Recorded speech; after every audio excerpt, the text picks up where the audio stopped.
Testing, testing, 1, 2.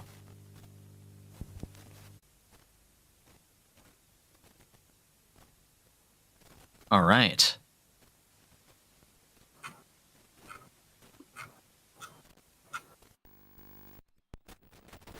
Before we begin, there's some things we need to take care of first in the courthouse. Oh boy. Oh boy, I forgot about this. Rosé, you are currently sitting across the table from a public defender. He's currently rifling through the folder. He's been silent this whole time, kind of just muttering to himself. Then he giggles out of nowhere, kind of darts his eyes up at you and says, "No, you wouldn't get it." Morgan, Conrad, Tony, it looks like you are all in the clear, but you're just here kind of checking up on Rosé.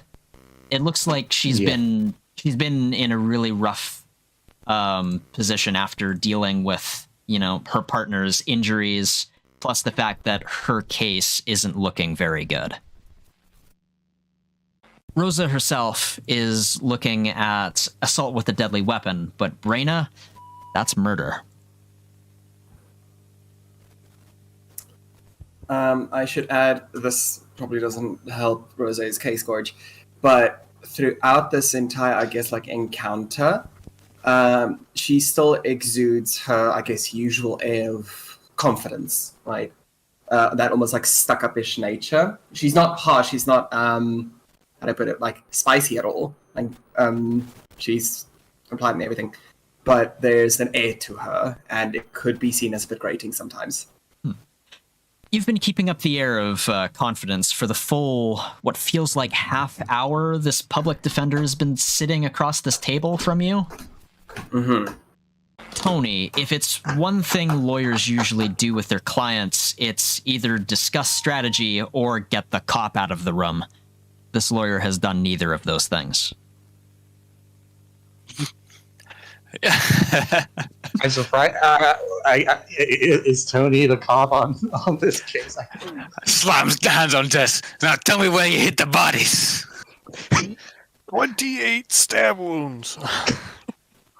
Rosé just kind of looks at Tony and just glares, right? Not answering. We know you did it. The lawyer just kind of looks up at you, holding his coffee in one hand, just says, "I don't think you're allowed to do that, are you?" He kind of then sips his coffee, darting his eyes between Rosé and you. In a very calm voice, she says, "Tony, if I get prosecuted, you would be an accomplice in that, right?"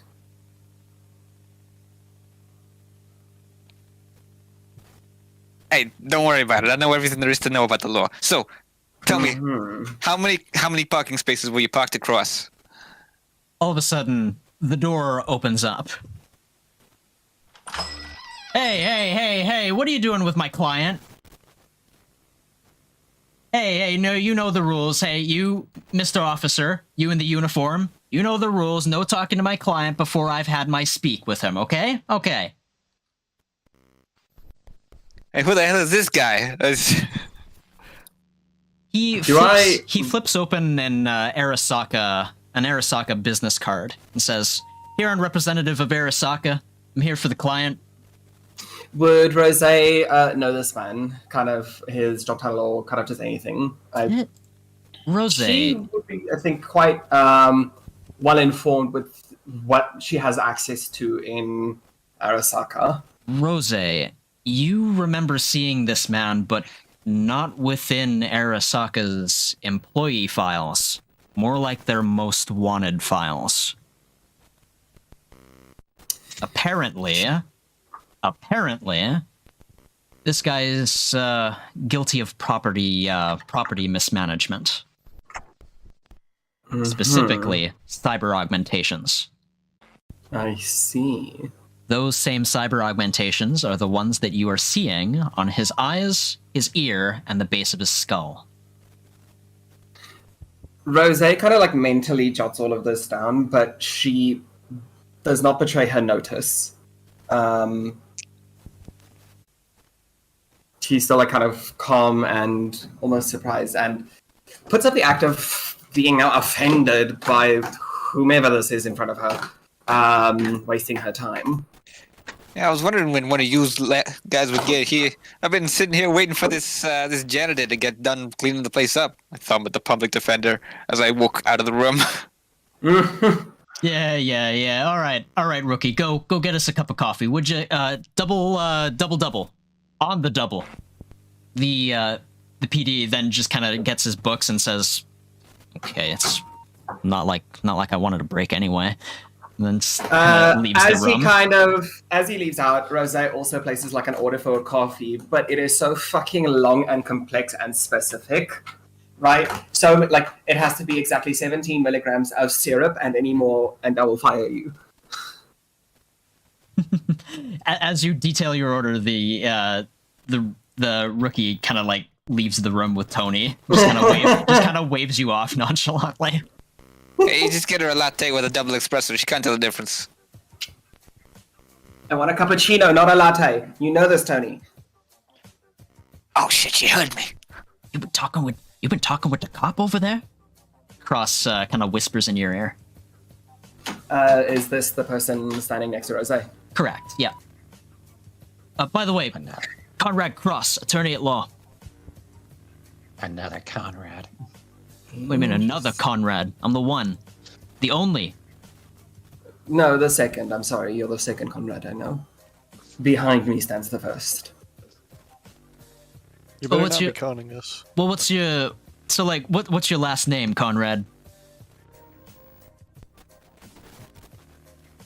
No response. He just stands there. Real, that makes that real awkward. Fine, call me Cross for now. Please, have a seat, Sir Cross. Right, he sets up, pulls up a data slab right next to him and says, kind of talks with you, discussing strategy in rapid fire. Mm-hmm. If it's one thing that you get from this guy, he knows his stuff. Mm-hmm. He's rattling off like, whereas the public defender from previously was more just thinking to himself, giggling to himself. This guy's actively thumbing through laws, subsections, naming certain things. And then he asks Rose you kind something. of be able to, I guess, keep up, right, with all of this, keep engaged in the conversation. Roll intelligence administration.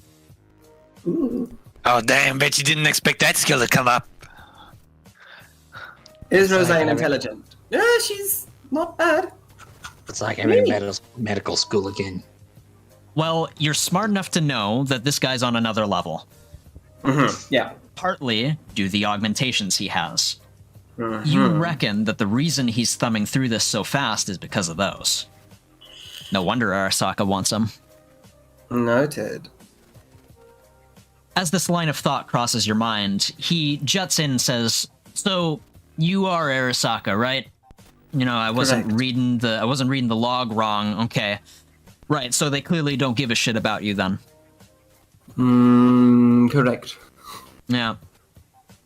They didn't do a proper background check on me. Left you with him for a solid what? He looks at his watch. Hour. 37 minutes. Really? Because the scheduled meeting here was an hour. He arrived late. He shakes his head and says, "Yeah, it's a good thing I'm here at least." Mm-hmm. So, I'm gonna level with you. There's about 3 ways that this can go down. You can either take your chances with him for free, or you can go with the plan that Arasaka had. That being? You, from the looks of it, will be pardoned in full. You'll keep your position because we'll file this under the Corporate Accountability Law of 2071. 2072, rather. However, we go through this. You compatriot there, Brena, should be sentenced to 5 years in a federal prison. parole after 3. I'm thinking. I'm pretty sure I can knock those 2 counts of murders down to 1. They do good behavior for that. It is my sincerest hope that I can avoid getting Brenna in prison. She is a very useful asset that I need. Which brings us to the third option. He then strolls up his chair, grinding the rubber onto the tile floor, inching closer to you. How attached are you to your job? Fairly. Enough to Why? take a demotion? Explain. Well, you see, the counts of murder here don't fall under the Corporate Accountability Act. They very specifically mention that in order for that law to apply, it has to be either involuntary or through direct order from a superior. Now, there's a couple more loopholes that I can run through here. As long as you say exactly what I tell you to say, you won't serve a day in prison. All right. Yes, You before you ask me, you'll be lying out your teeth, okay? Now, Have you worked with Arasaka members before? once upon a time, but that's old news. That's old news. I don't really want to get back into it. What I want to get into is this case. I don't think Arasaka's going to appreciate what you say up on that stand. But if you'd say exactly what I say, I can get her off.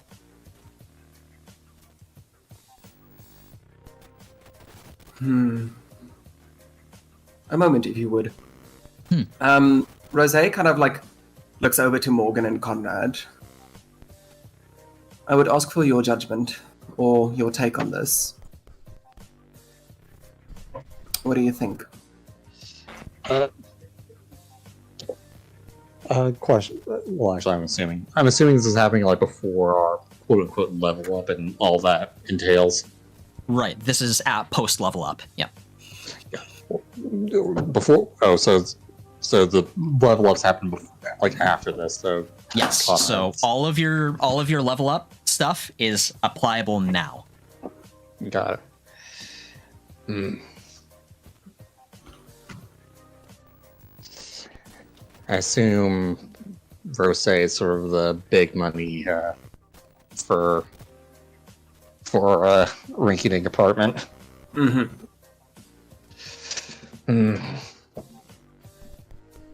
Guess the question would be, can we afford that into our finances?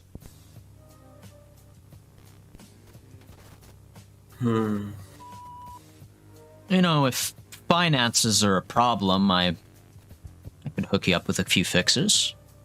Ross kind of winks at you.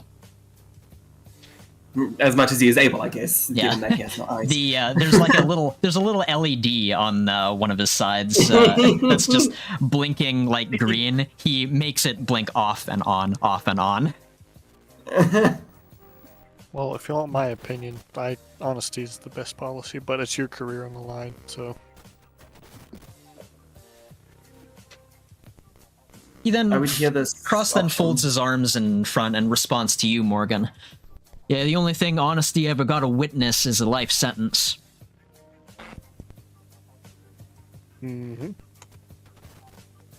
But it's the client's choice. So are we here as like witnesses or? Witnesses and confidants, as well as support. I see. Thank you.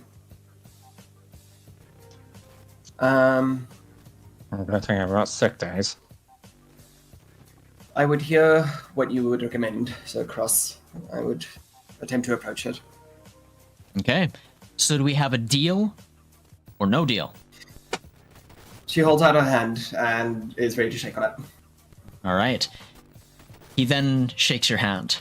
Now, for the sake of simplicity, do you go along with his plan, or do you not? Rose does.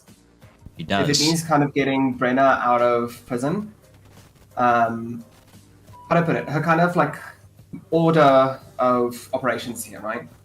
Mm-hmm.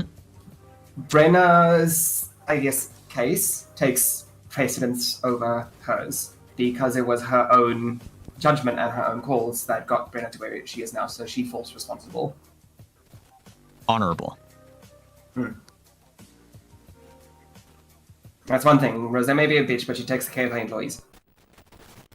The two of you shake hands, and the court battle proceeds. All without a hitch.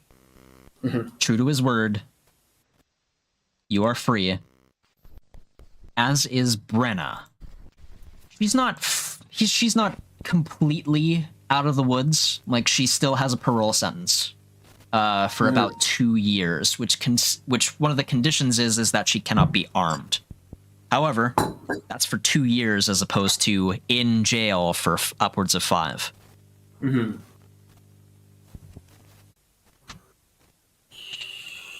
As soon as the case is done, you and Cross walk out the courtroom, and he passes you a business card. Now, look, I don't expect Arasaka to make the same administrative mistake again, especially after what you said in there. By the way, immaculate work, by the way. You are ice cold in there. Really played out the frickin' Arasaka Corpo vibe. Really gave me something to work with. It's part of the job, I'm afraid to say. What do you think I left? But anyway, you ever feel like you're in need of some extra cash, whether that be, fix-it jobs, hell, maybe even a job as a paralegal. Come swing by my office, just across the church. Before he kind of leaves, Rose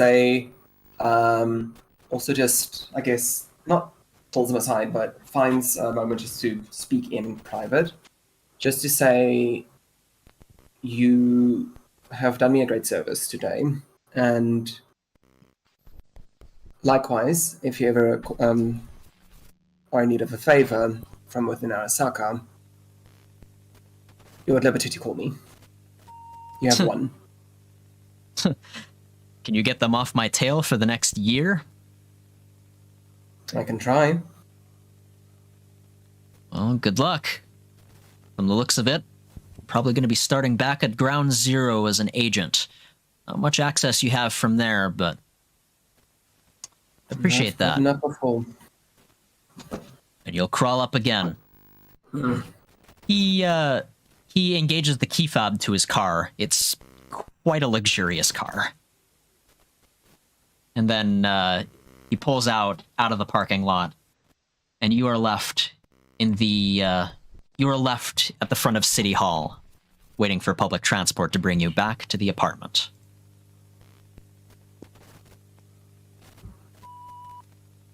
All right. Now, there's a few things we ought to go over before we start. Firstly, I was expecting at least one of you to die last session.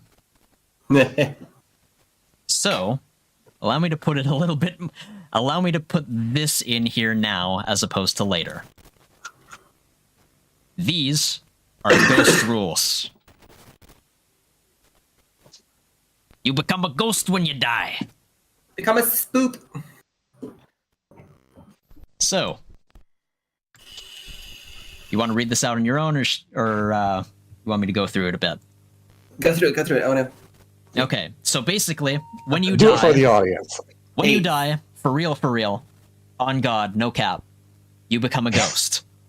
Now, ghosts can't interact or communicate with the living under normal circumstances. Likewise, the living aren't able to perceive the presence or the actions of a ghost in character. So, like, as fun as it would be to be like, oh yeah, woo, Tony, I'm Conrad, I'm dead and haunting you and giving you shit.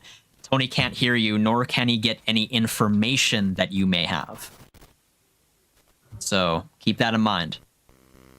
Secondly, Ghosts must pass on when either a new character is made in their stead or at the start of a new episode. So basically, as soon as the episode is done or you feel like you want to play another player character, as soon as that player character's in, Ghost needs to pass on. So you can move anywhere on the map and phase through solid matter unrestricted from the turn order, but you must maintain a distance of 20 meters with at least one player character. So a ghost can't hop back and forth between two separate player characters, nor can they go to the big bad evil guy's secret lair some millions of miles away, come back, and act as if they know what they're doing. But on the other hand, if a player character is right up next to a door and they don't know what's going on, you can take a peek and I'll give you some information as to what's behind that door.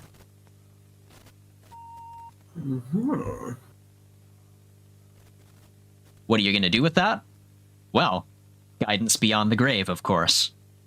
So, you retain your ability scores and your skill proficiencies, and you can use them to perform the help action freely out of combat or once per combat round, resetting on 0 initiative.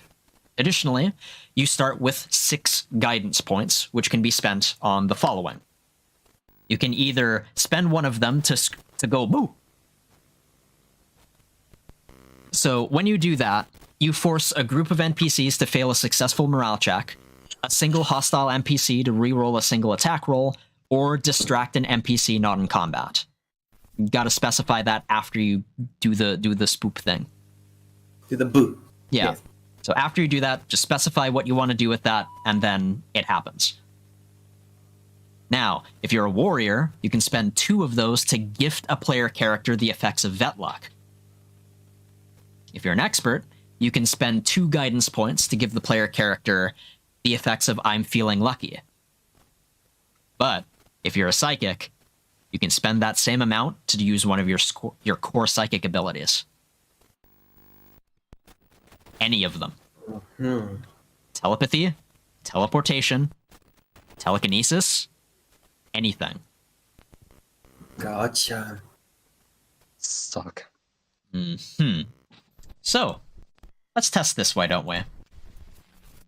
Hey, remember these fucking assholes that were dead? Yeah, well, so is Conrad. Oh no! Conrad, you're fucking dead. And you're a ghost. No. So, I'm spooky. everyone roll initiative. Roll for initiative! I can't believe Conrad has effing died.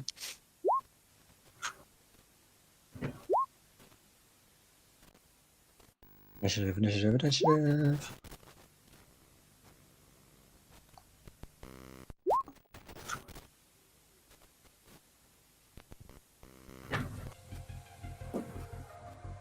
What?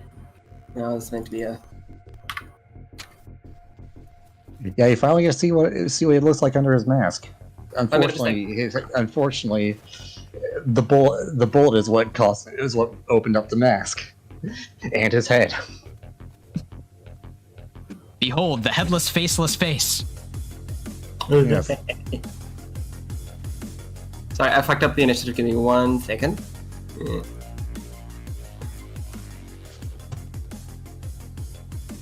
Initiative, that's not an 8, that's a 3.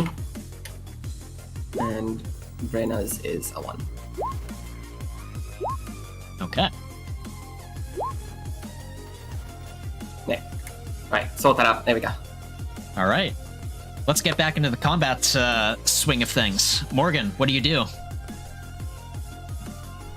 Oh, heck. I will lean over and fire a revolver at this thug. Okay, go ahead and make an attack roll. Apa. That is a hit for 5 damage, which pastes him. Congratulations, Nice. He's dead. Nice. That was going to be his turn. Now, this gunman over here will take a shot at Tony. For simplicity's sake, we'll say that this is an auto hit. Okay, 3 damage. How dare you? Well, very, very dare. Conrad, you're a ghost. What do you do?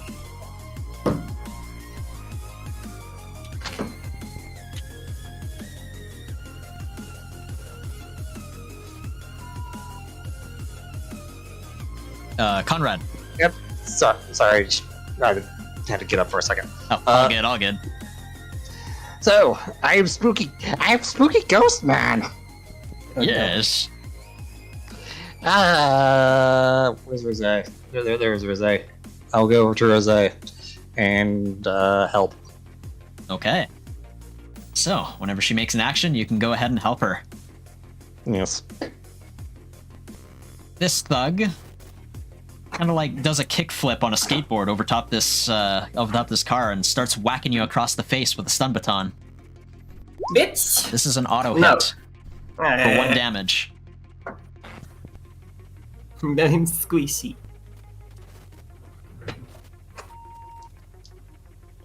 All right, Rose, what do you do? You are made of paper. Rose has a vibroblade, and she is gonna shank a bitch. All right. Yum. Right. That is 2 damage. So, yeah, you make a very severe cut on this guy's clothes. Also, is it only shock damage if it doesn't hit? Correct, yes. So basically what you just rolled is minimum damage. Shock damage is just minimum damage if you miss. I see. Yeah. Tony. Oh my god, it's my turn already? Yeah. Okay. Time to commit murder. Murder. Murder. Okay. Oh man, that's a long way. That's 108 meters I just ran. Anyways, Holy shit.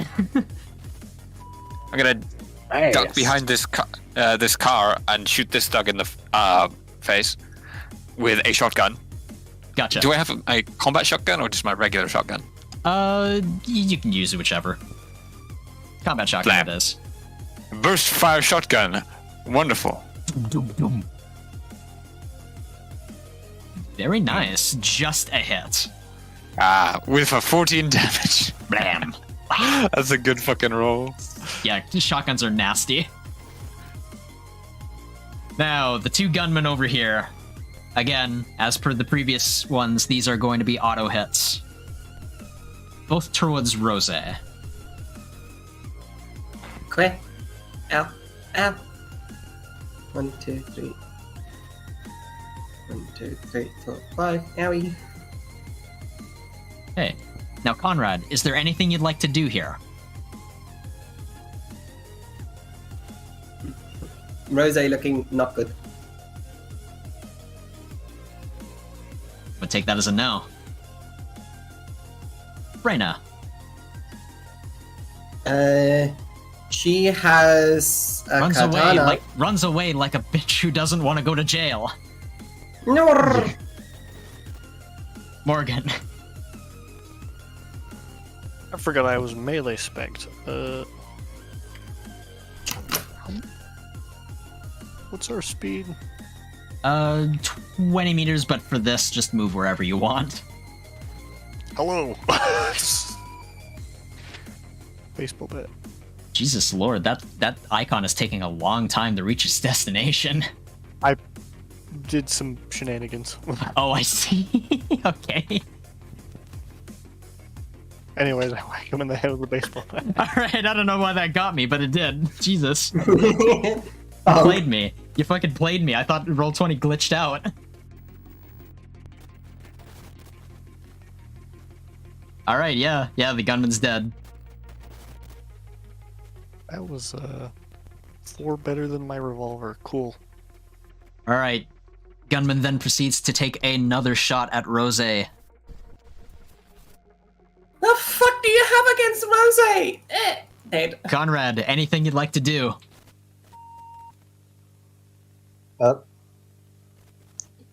Rose Yeah. about to go down. Rose is about to go down. Now, Alright, you want to give it.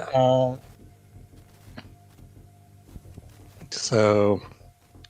On my turn? Or. nope, just anytime. Alright, then.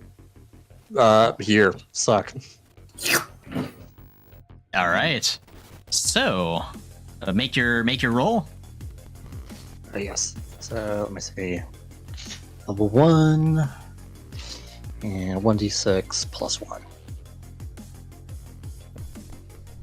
Okay. Yeah. Rose, you feel some otherworldly energy fill your body as you just feel reinvigorated for some reason. You don't understand why, but you stand up, ready to fight, and then get shot in the face. You are taken from... Yeah, now you had 6 HP, you're down to 0 now. You're bleeding out. Wait, hold on. So I previously had 2 HP, right? yeah. Oh, and wait it a gave minute. me Yeah, 6 never mind. HP. Yeah, I have 2 now again. Yeah, you have 2. Yeah, you're back where you became. You don't know where that surge of inspiration came, but it went with that bullet. Okay. Conrad, it's back to you. You are Ghost. Spooky. Kooky and spooky. Well, I guess I'll just keep on giving Rose the sign. All right. Rose, it's happening again. Whee! Much less potently this time.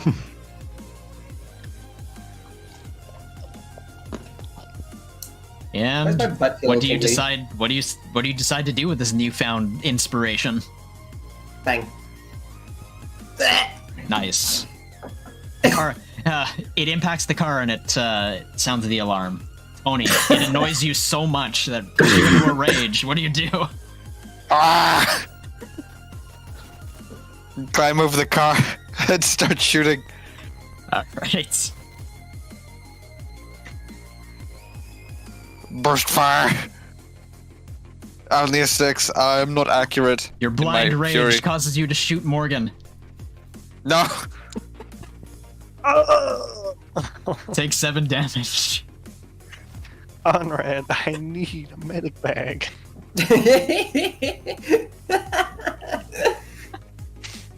This gunman. Jesus, what does he want to do? He lifts you out from the bottom of the car, Tony, and begins to hit you with the baton.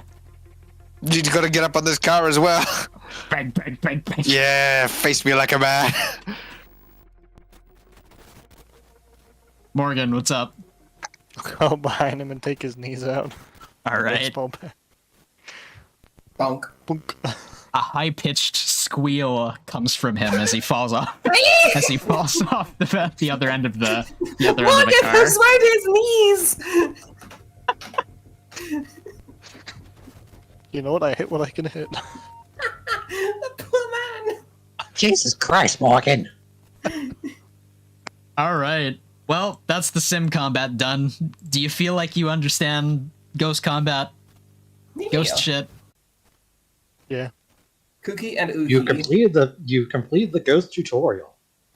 Would you like to do it again? Fuck, I hit yes. Oh no! Welcome. This time we'll be facing off against Adam Smasher. No. Ooh. No. I thought you were gonna say Sandler for some reason. Adam Sandler. Fucking There's a Sandler. mental image for you all. It's Adam, Adam Smasher, Sandler. but with Sandler's face. Adam Smasher, but the Sandler. Jesus Christ. Smashler. There we go. All right. And with that, we now skip forward exactly 1 year. And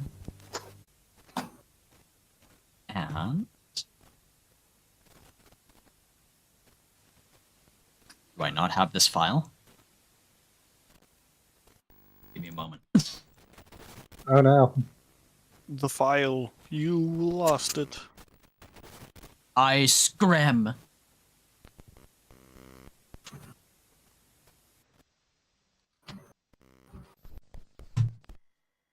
Okay. Yeah, anyway, we skip forward a year.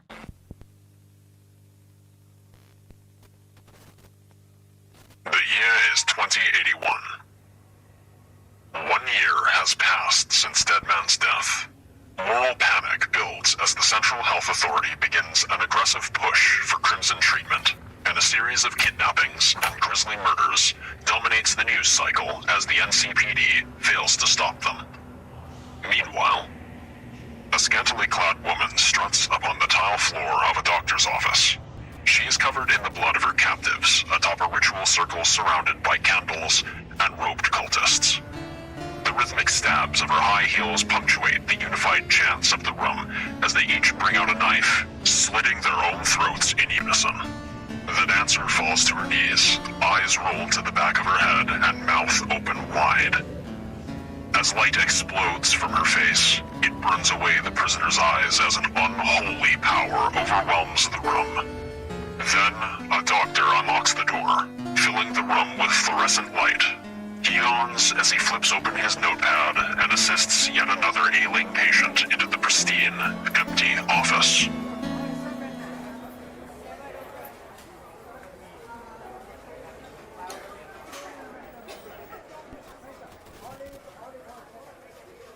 Spooky. Very spooky. Do you have a transcript of that by chance? I do. Ooh.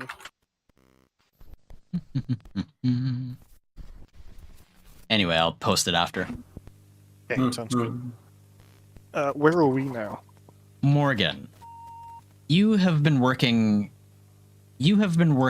at Lizzie's bar for close to 8 months now.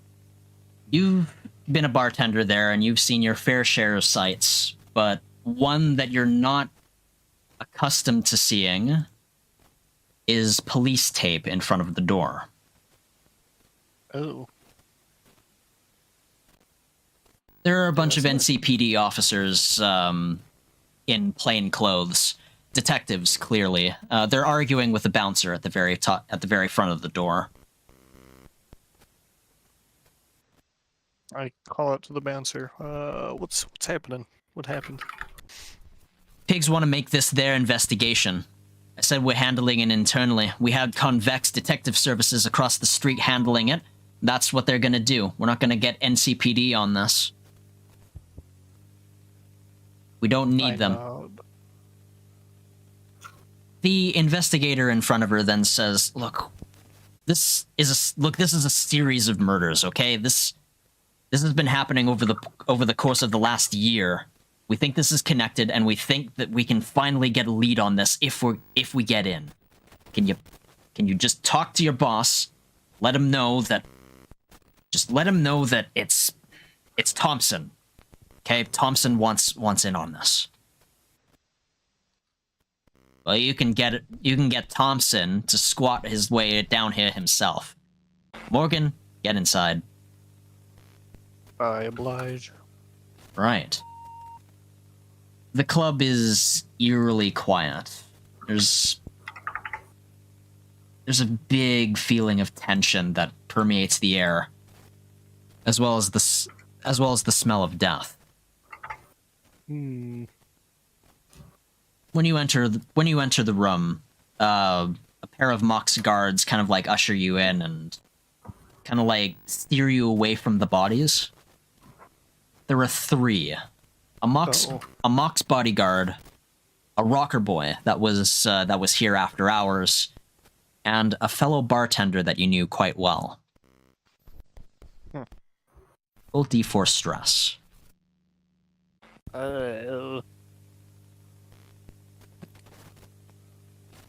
Right. You are able to avert your eyes and distract yourself from this as you stroll up to your boss. She looks pissed. I would imagine so. Hey, you here for the week of pay? Yeah. Yeah, we're gonna be closing down the club for a week. We gotta figure out what's going on here. Who did this? To make the bastards pay. You want in on it? Yeah. Thought you would. What? You got a crew? What do we know? Probably. Very little. We got security footage, but it's spotty in some spots. Looks like they had a net runner come in and clear bits of the footage, but he did a shitty job. Some cameras turn off at certain spots randomly, it seems. Same thing with the lights. Lights flicker in, on, off. Footage flickers on and off. We don't see many details of the actual murders themselves, but we do see some figures. As well as a fourth person. A dancer. Oh, Yeah. So is there in on it? I want to find out. It seems really odd to me that whoever did this decided to brutalize the 3 people that were here, but keep her around. And then keep her alive.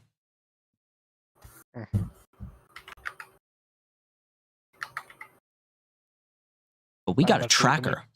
But we got a tracker on her. She was one of our dancers. Mhm. You see, for situations similar to this, where it's like a kidnapping, we have tracking. We have tracking on them so that we can get to them, kill the bastards, seek to take advantage of them, and bring them back safely. Mhm. But her tracker cut off here. She points to a map of Night City to a restaurant named Pies and Thighs. Mm, You remember sending your application there a little while ago, so you know where it is. mhm. Did you say pies and thighs? Pies and Thighs. Yep. So, Morgan, were you rejected because you're not good at pies or because you didn't have the thighs? Yes. I will decline to comment at this point in time.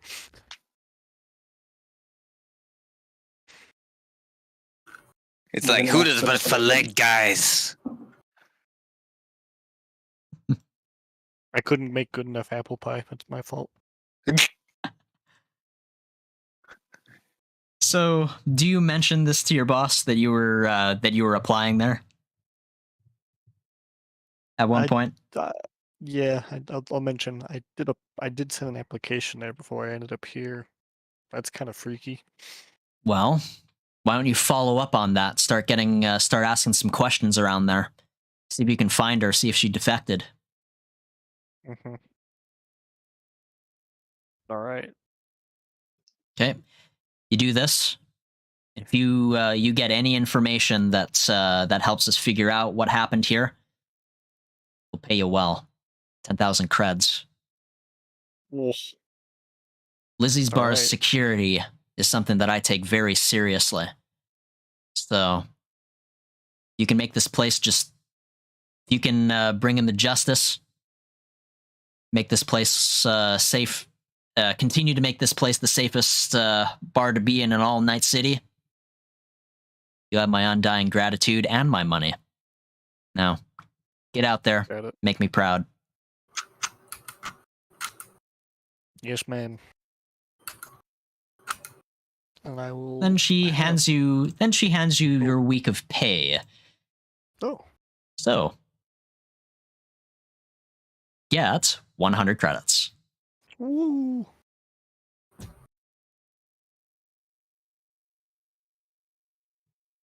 Thank you. You return to the apartment.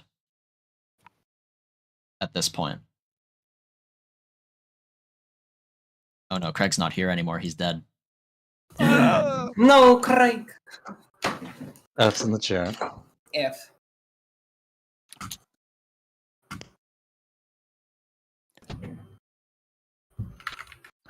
God damn it. Craig died a hero. It was a year ago, Tony. Are you still okay? I don't know if I'll ever be okay. Yeah. That's what we at the business like to call a fucking mood.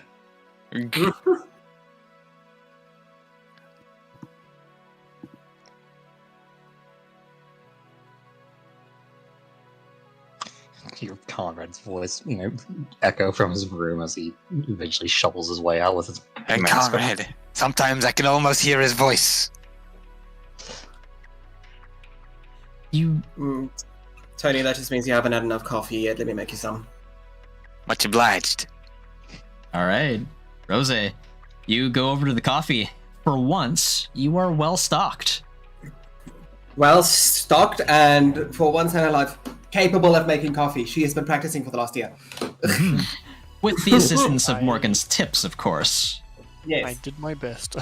As a bartender for the premier bar in Night City, Morgan makes a lot of tips. Enough to keep you sustained and the rent guy at bay. You do not have to pay rent this episode. Yeah. Nice. Maybe we can finally start working towards our debt to Morgan Blackhand. Yeah. Speaking of which, it still rests at 4,000 credits. We may want to throw a bit extra in just in case, for interest. It's been a while. It'll be fine. It takes much longer than that for debt to start piling, unless you work at Arasaka.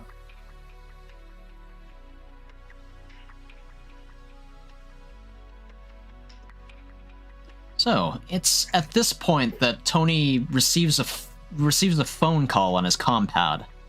You recognize that ringtone. That's your boss, Thompson. Mr. Lieutenant. I set it to a specific song to make sure that I always knew it was him. Mm-hmm. Also, it's very catchy. I fucking love Bobby Girl. Anyway. I fucking knew you were gonna say Bobby Girl! I fucking called it!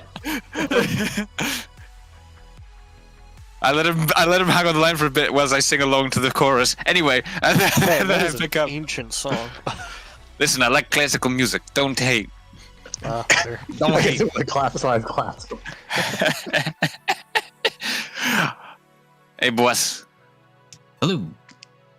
You still, you still writing tickets out there? Best I can. Attaboy. You want to get some detective work in? You know it. You did so well the last time, I thought I'd make sure you got the next offer. Tony covers the receiver for a moment and just vibrates in place. Then he stops and regains his composure and goes, "Sure thing, boss. Where do you need me?" Right, we need you outside the Lizzie's bar. We need some information on the crime scene on the inside. The Mox haven't been very cooperative with our investigation. We need you to find a way to sneak in, get some details. I want to see if there's any messages written in blood on the walls. I need you to figure out what kind of weapons were used in the murders, that kind of thing, so we can form a base. Because as of right now, we know nothing other than the fact that 3 people are dead. We need something to work with. Gotcha. I'm on it. Right. I'll give you some, as soon as you're able to, I'll give you some extra information once you swing by the station next. Right, should I do that before or after I go to the crime scene?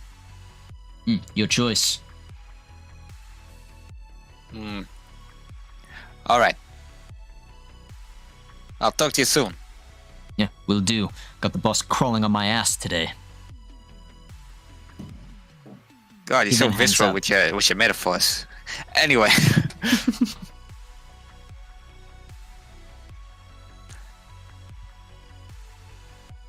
Okay. After the phone call is done, I'll call it to Tony. What was that about? Detective Tony O'Donovan is back on the case.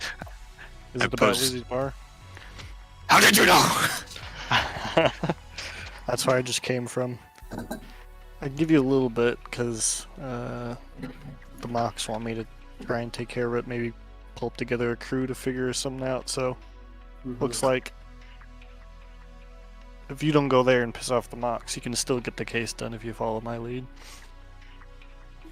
Tony O'Donovan is a professional detective. I would never even consider pissing off the... What did you call him? The Mox. The Mox. Yeah, it's the gang that Yeah, kind of runs Lizzie's bar. So, Tony, a little bit of background information. Lizzie's Bar is a long-standing gang that has been operating right next to your HQ. They Delicious. keep to themselves. They keep to themselves. They're a very defensive. They're a very defensive gang, but it's never been worth it to actually make a raid and stop what they're doing. It's been much more productive to go after people like the Maelstromers or the splintered poser gang of Deadman in the recent years. Yeah, their bars ain't nearly so reasonably priced. Mm-hmm. Exactly. Besides, Lizzie's bar is a common hangout spot for officers after hours. Yeah, so what's the scoop, Morgan? 3 dead. Yep, knew that. I recount the details and that there's a possible lead at the Pies and Thighs. Thighs and Restaurant. thighs. It's been too long. Good pies. Better thighs. I mean, what? Anyway, It's a Chicken's fine, okay. yeah, the chicken. Anyway, Oh my god. so yeah, for for the purposes of verisimilitude, and definitely not because I wasn't paying attention. You're gonna have to tell me the details. Like, Yeah. Air help. what's the link? What's the link? Okay. Let's take it back. What's the link to Thighs and Thighs? The dancer. There was a fourth potential victim. It looked like when they were raided, one of our dancers left with them, and normally the dancers have trackers, so we can rescue them if they get kidnapped. But her tracker was disabled, and it was last pinging at the Pies and Thighs. So that's where our lead is there.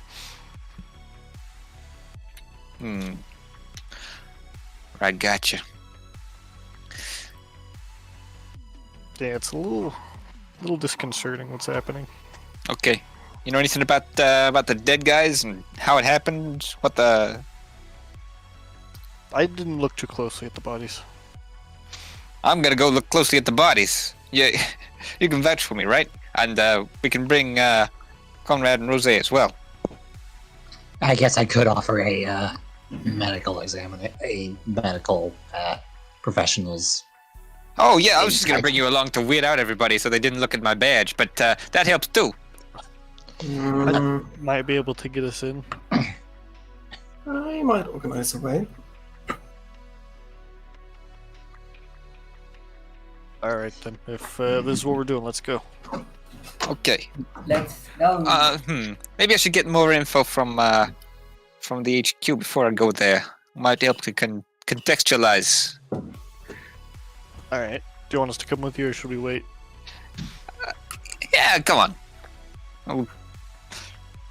I'm sort of deputizing you guys. Yeah, that's what we'll call it. Can you do that? Oh, yeah, I don't know. I don't fucking care. In your experience, the NCPD is understaffed as is. They need all the help they can get.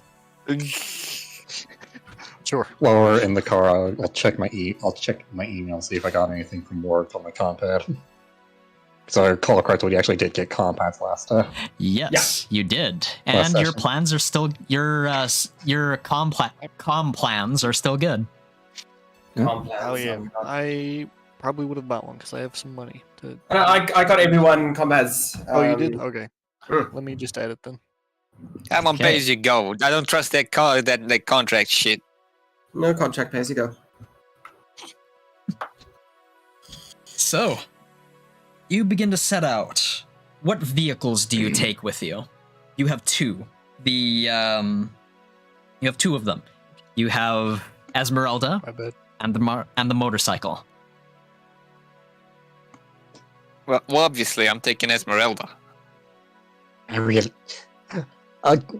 Question for, I guess, the future: Would my culture nomad serve for fixing the air conditioning on Esmeralda? If you were a trained mechanic, yes. But I know I tried mechanic, so However, do you have zero in fix? I do not. Yeah, unfortunately not. you wouldn't know how to fix this thing, or even if you could, it seems like it's just a rusted hunk of junk I'll take my bike. in an otherwise You know what you perfect could car. do? We could get a Filled with dents. You know, when it's just me in the car, sometimes I get the spare fridge from the garage, put it in the back, then plug it into the cigarette lighter, and then just leave the door open on the fridge. That is wildly frugal. You need to get that AC checked out. It works, I swear. You really need to get that AC fixed. I don't know if it should work. I'm just gonna take my bike. I'll meet you at the station. Okay, All see you right. there. Okay, we can put the fridge in the seat that Morgan usually takes. All right. So fridge in one seat. Who's in the rest of the seats? And who's right? Who, if anyone, is riding alongside Morgan? The best part is if you're small enough, you can sit in the fridge. It's great. Rose might actually decide to attempt the bike. God damn it. Yeah, I Should think take on the it's bike. Morgan's bike, but I can fit one passenger with me. Yep, I think Rose might join, though she will be scared for her life. Just hold on tightly. You scared for why do you hate it? I know you're scared of getting on that bike, Rose. What's wrong with Esmeralda? She kind of like looks at the fridge and then looks back and just gets on the bike. And you don't like the fridge? What's wrong with my avant-garde approach to air conditioning? It's likely because she's small and would easily crashed. Oh yeah, it's understandable. I hand Rose a helmet. She You looks want at Morgan quizzically. What do I do with this? You put it on, it keeps your skull safe. She puts it on, but backwards, and she's like, Yeah, because there's two types of motorcycle riders: the ones who have fallen off, and the ones who haven't done it yet, who are going to. It's an inevitability. He's It's an right. inevitability. Yeah. She puts on the helmet, and she's like, Morgan, why is it so dark? Right? The That's helmet is all on backwards. I Brain exists, but the wrong direction. What do you mean Yeah, your I right fixed it. hemisphere is in your front? Right. The fuck is a hemisphere? part of your brain, I think. Anyways, It's half a sphere. Why is it in the front? look, I have no idea. Okay. She puts on the helmet and gets on. Just sits there. He's like, what now? Hold on, and then I gun it. You drive off into the city streets at night, and you make your way to the central business district. At this intersection, though, you notice a complication. Uh-oh. There is a very large protest gathered around Central Hospital. Oh, I'm glad I took today off. You see like a crowd of at least 300 people, maybe more, going up and down the sidewalks, the roads. They've blocked off this intersection completely, and it looks like they're trying to prevent an ambulance from going into the emergency ward here. Yikes. What do the signs say? Yeah, what are the signs? Signs say no more crimson. Get the drugs off the streets. Fair. Well, Conrad. we're just in a motorcycle. I'm gonna Yep. take us around. Conrad, you are a lot more well appraised of the situation here. Over the past couple of months, there's been a doctor at Central Hospital who's been really pushing to develop like a new form of crimson. Because crimson was originally based off of a pre-storm drug that cured a whole bunch of neurological disorders and diseases. It seems this doctor wants to return to the glory days by bringing back that drug. Central Hospital has been backing him up, and this is the result.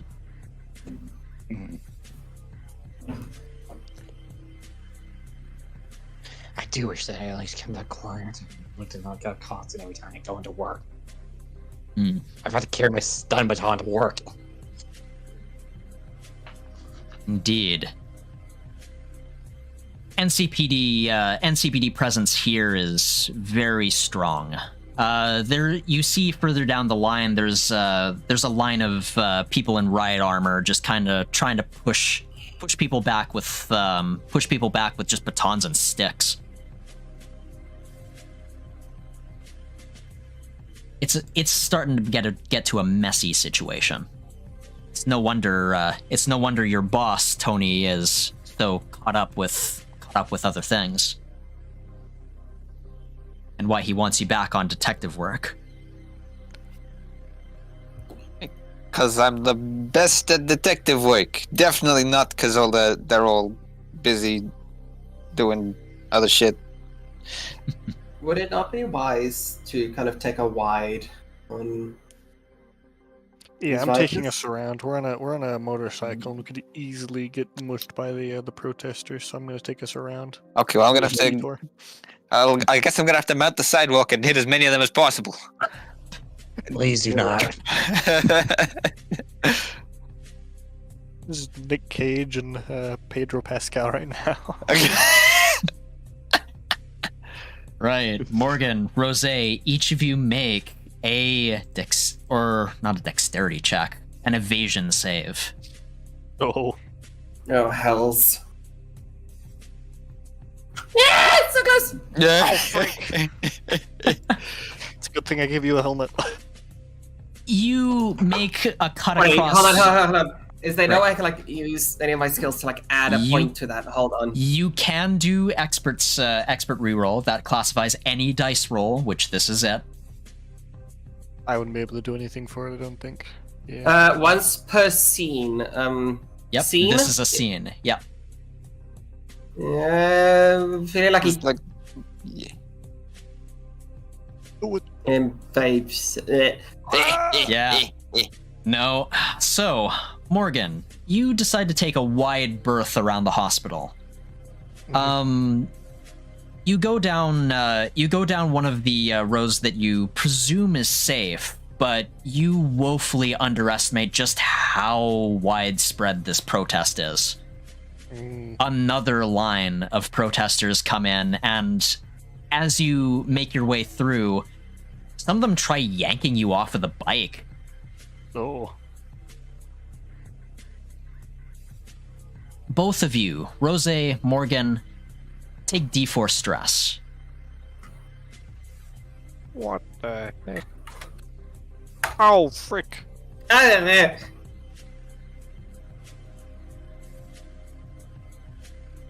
As you zoom by, you take stock of the situation and very, very clearly think to yourself, Kate, stay the hell away from the hospital. Mm-hmm. Yep. Tony, Conrad, you are in a bit of an awkward position right now because you are currently trapped in your car. All right. Does any of you guys have automatic weaponry? No. God damn it. I will be back in just a few moments. I'm in desperate need of coffee. Be right back. In character. Okay, so here's the deal, Conrad. We gotta get through this. Manslaughter? Vic? Well, preferably not.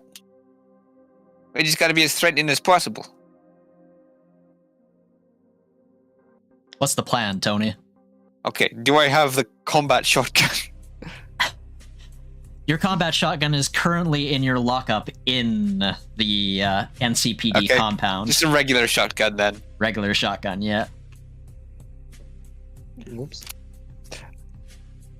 Okay. Honk my horn. Lean out of the driver's side window, and wave the shotgun around to, yeah. Hey, you bastards! I'm driving here. Get out of my fucking way.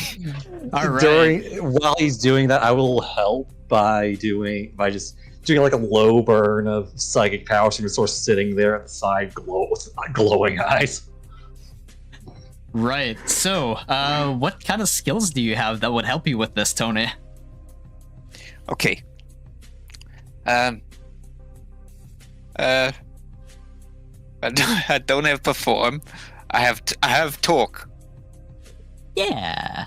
I mean, you're talking real loud with that horn. I'm talking real loud. I'm also yelling. Okay, this is charisma. Yeah. We'll go with charisma You know. talk. I want to say DC 7. Can I take the help action? Yes. Is that a help action? Yes. What's Yes. that mean? What's that So mean? basically, what does that roll do at the same effectively? DC. If you succeed, you get a +1 to your roll, Tony. Succeed. Okay, so charisma talk. Oh Succeed. boy, this is stuff I'm great at. Succeed. No. Right. So, Tony, make an evasion save. God damn it. God damn it. Some wacko, bizarro motherfucker, clad in cybernetic augmentation, strolls up to your car. Just, you don't expect it. He just kind of struts up to you, like he's not even running towards you. He just goes up, grabs your shotgun, and No. then throws it at the ground. Hey. He then proceeds to try and open your door.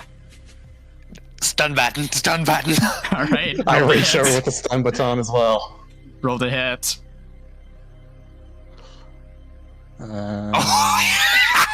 This be, I'm guessing this is Dazed, he falls down over. You hear some yells. Hey, what the hell? Fuck you. Flip the bird in the direction of the yells. Open the door, grab the Yeah. shotgun. All right, you go for the Get shotgun. back in. Yes. Okay, you go for the shotgun as a crowd begins to draw. This costs you a lot of time and a lot of stress. 1d4. Do I take that as well, or just Tony? Nope, just Tony. He exposed himself. At this point, you are in a Oh god, my sea pants of, fell down as well. Jesus. yeah, at this point, you are in the middle of a sea of people who are really pissed off at what you did. You elect to slowly creep out of the crowd, using your car as the leverage you need to push past. You pass by some of your fellow officers who just kind of wave you off. You can kind of see them mouthing, "Hey, Tony," behind their plastic face shields. Oh, hey, bud. How's it going? Just give them like the cheery wave. That's just like. You give a wave as a brick smashes your back window as you leave. Ah, fuck's sake! There goes my no claims bonus. But both you, Conrad, and Rosa and Morgan make it through to the NCPD parking lot. But at It's- what cost? It's fucking bare here. There are almost no patrol cars. There's an old guy manning the toll booth.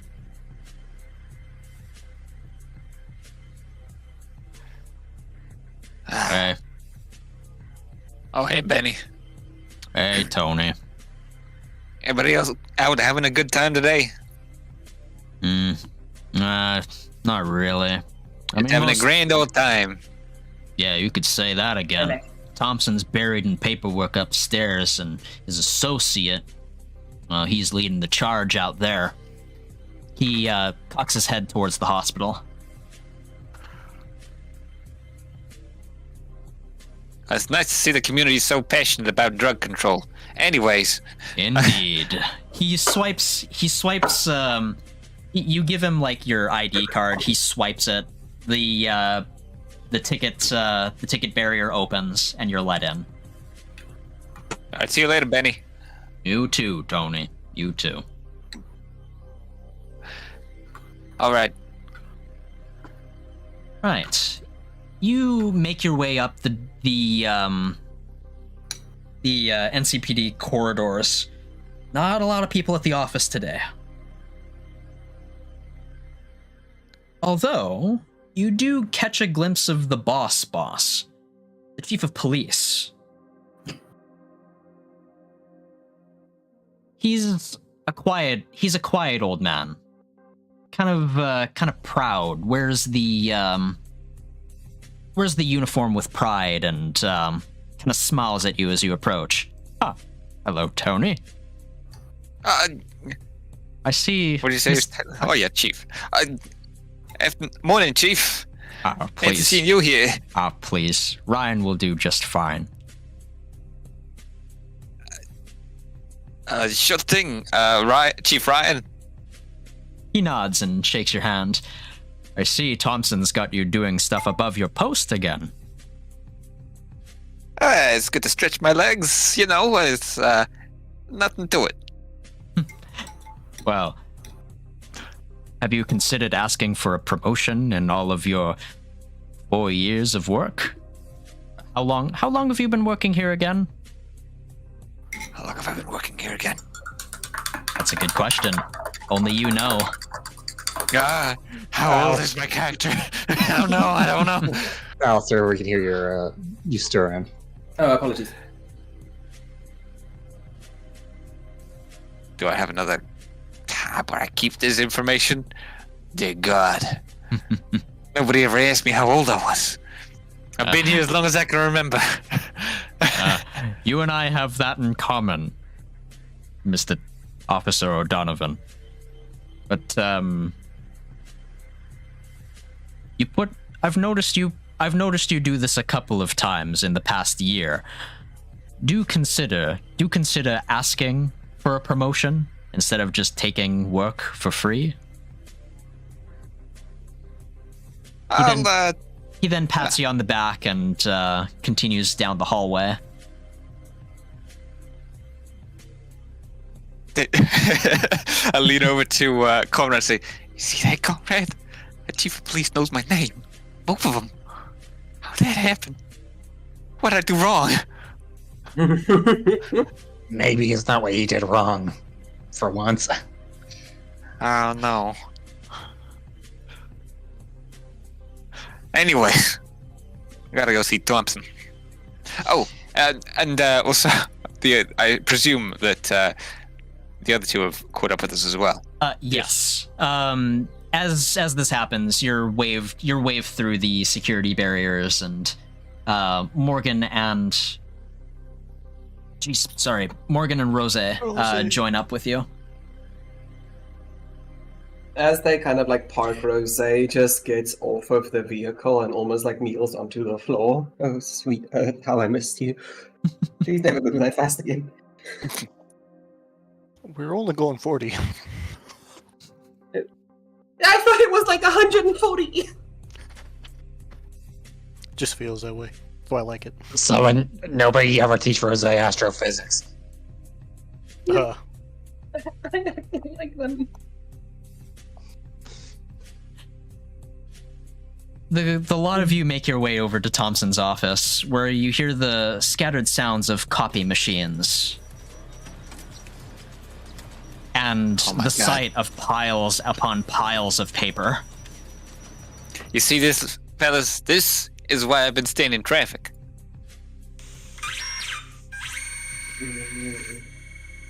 Oh, dear God, there's more. I hope Lieutenant Thompson's augmented wrist.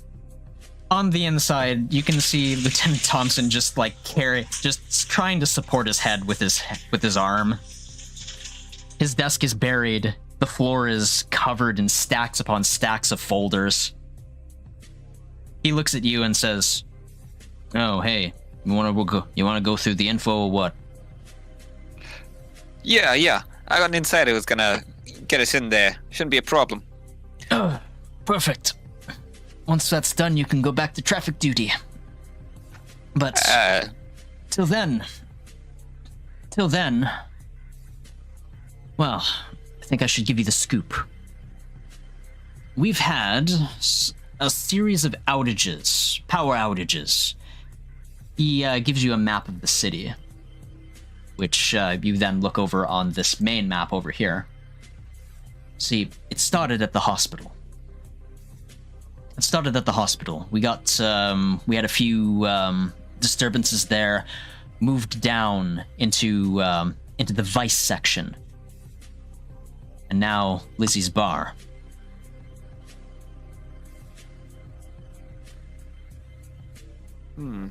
Is this the first of the mergers to correspond to the power outages? No, not even close. Over the past year, they used to contain themselves backwards over here.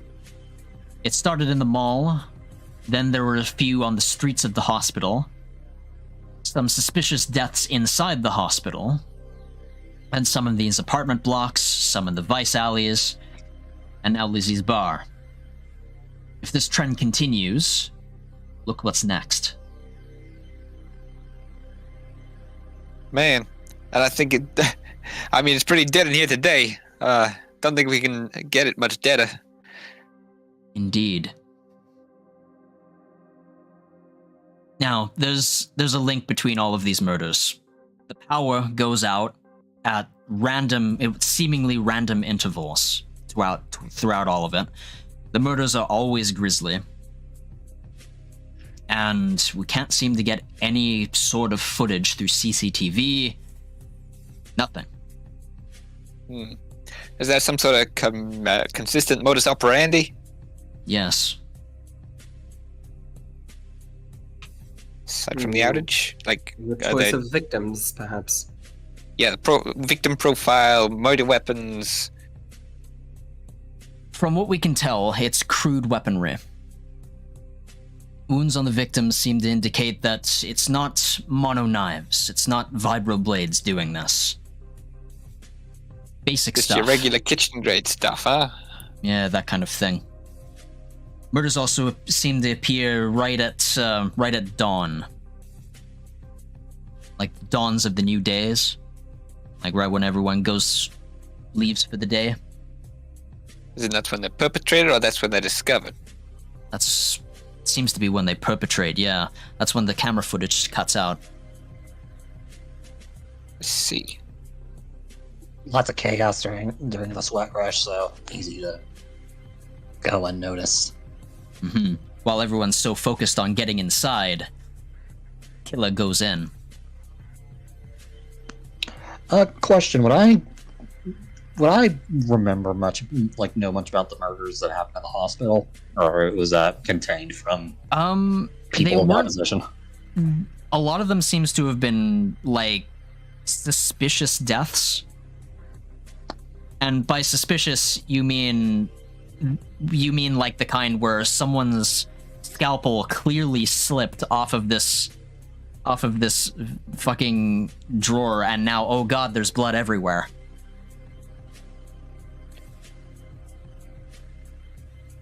Central Hospital likes covering up those kinds of details. Yeah, I imagine since I'm still pretty low on the ladder, it's You're used to cleaning up. Like messy scenes, but no actual murder scenes. Yeah, but I mean, being the guy on the ground has its advantages. What's the scuttlebutt out there sound like? I mean, nowadays it's mostly. You saw the fucking protests. Yeah, guess I forgot all about the whatever suspicious deaths that happened last week. Yeah, like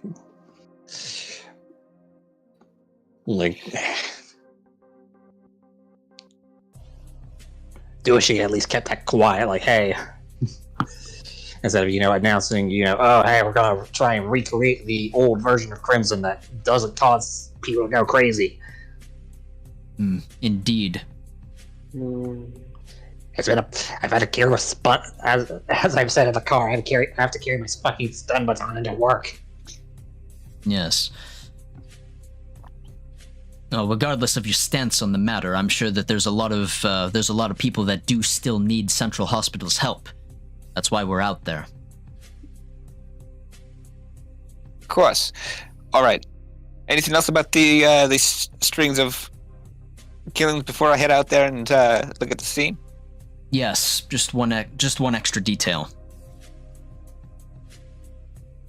He kind of looks to the door.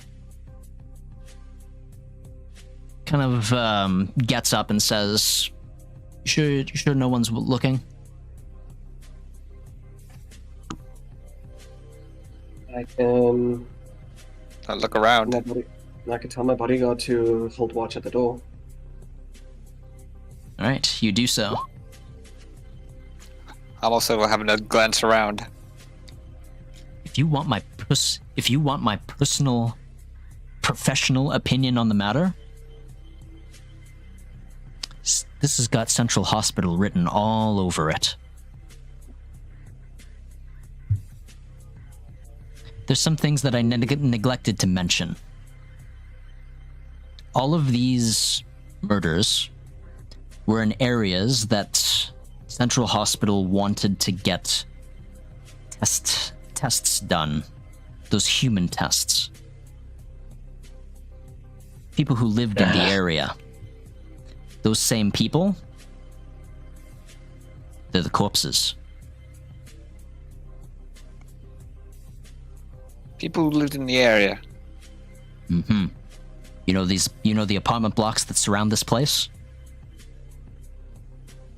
Right, yeah. Yeah, that was their area of residence. All of a sudden, they decide to go over to where they go for the day, the mall, the hospital, the vice section, Lizzie's bar. These specific people who have went and undergone those same tests, they start winding up dead for some reason. These could be failed tests. Need to go pull their records if we can do that. Well, or is what I would say if I were not respecting. Someone's hunting them.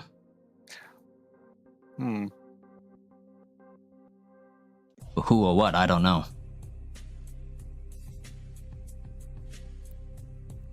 See, Conrad's sort of like thumbing the chin, like where his chin would be on his mask. Well, Conrad, it seems like we're going to be taking a trip to your workplace after mine. Fun times. Well, also after organs. Yes. Yeah. I happen to know the doctor spearheading the operation very well. He's a shit doctor. A hack? Yeah. He's a hack, but he's motivated. Motivated enough to cover up his mistakes? Potentially. But that's something that you're gonna have to find out. Investigate. I'd say you want my honest opinion, they're going... We need less of a doctor. We would need less of a doctor on a Crimson recreation than no, we need more of an engineer. It's nanotech, right? Something of the sort, yes. All I know is it drives people crazy. Conrad shrugs and yeah, that's true. We've been trying to keep this shit off the streets for a long time now. I mean, you saw what happened with Deadman. he nods. All too clearly. All right. That's we'll enough get out of of my here. opinion. That's enough about my opinions and my speculations. I prefer to hear about facts. Get back to me when you can get some. Oh, Gotcha, boss. and here's your shotgun. Much obliged. If you're gonna go toe to toe with a psycho killer, you're gonna need that. As ever. All right. Was there anything else you needed before you go? Sounds like my associate has a question. Yes. Not so much a question, rather just a piece of advice. Given just the sequence of murders and what we've been able to get together so far, Just if I were in your shoes, I might take the night off. Continue work from home. I don't think it would be. Work from home hasn't existed since before the storm. That doesn't exist anymore. Work from home. You're funny. Rose, you. I'm afraid this Is this is. some sort of Arasaka joke? Yeah, it's one of them. Just take care, hey? You're about as far deep into the past as that doctor. Get out of here. I got paperwork to run. I've got a retirement party for the boss coming up in a year, and he rubs his face. Your chief hasn't happened to be a visitor to the hospital recently, has he? No, he's been more caught up with City Hall affairs, talking with the mayor. That I nod. Yeah, busy guy. A paragon. Paragon among men. I deeply respect him.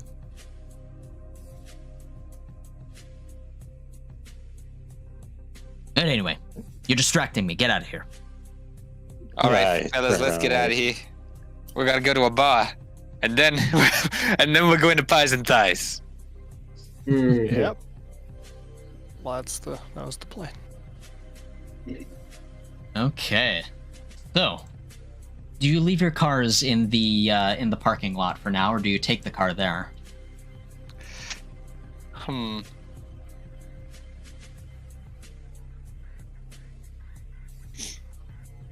I mean, it's not that much of a step. Yeah, we're close enough to Lizzie's bar. I also think our vehicles would probably be safer in the police parking lot. Sure. All right, I mean, yours already has a hole in the back window because a brick got thrown through it.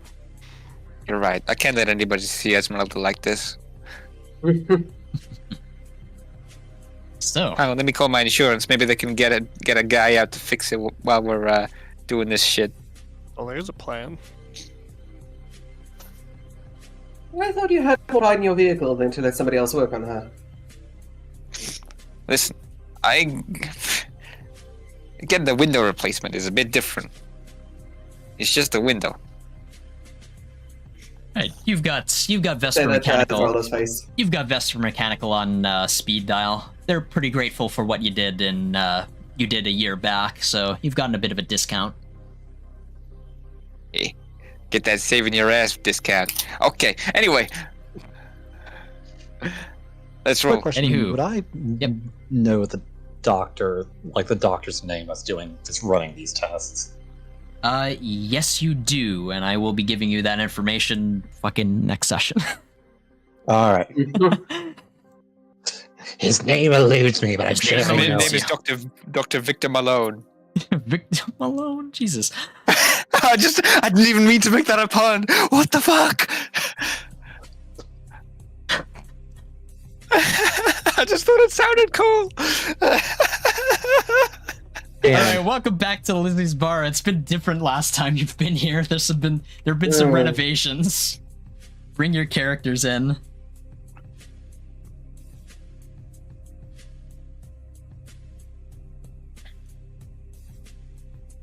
Is Brenna with us, or is she elsewhere? Brenna is currently fulfilling her parole duties. Okay. However, if you do want to take an Arasaka grunt with you, Yes. like I even need to ask. Here. Let's see.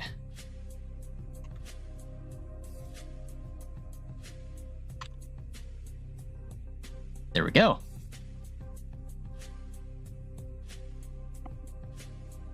You got a run of the mill. I got will it. be named Ellis. Amos? Ellis. Ellis. Oh boy, if I ever tell you about the time my buddy Keith and I went over to the bus station, called a number.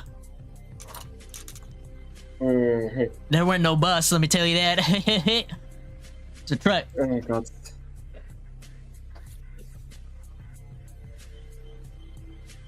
They broke our legs. Raging. Anyway. Perhaps you should stow the badge. Oh yeah. So I've got my armored undersuit on, but I'm plain clothes.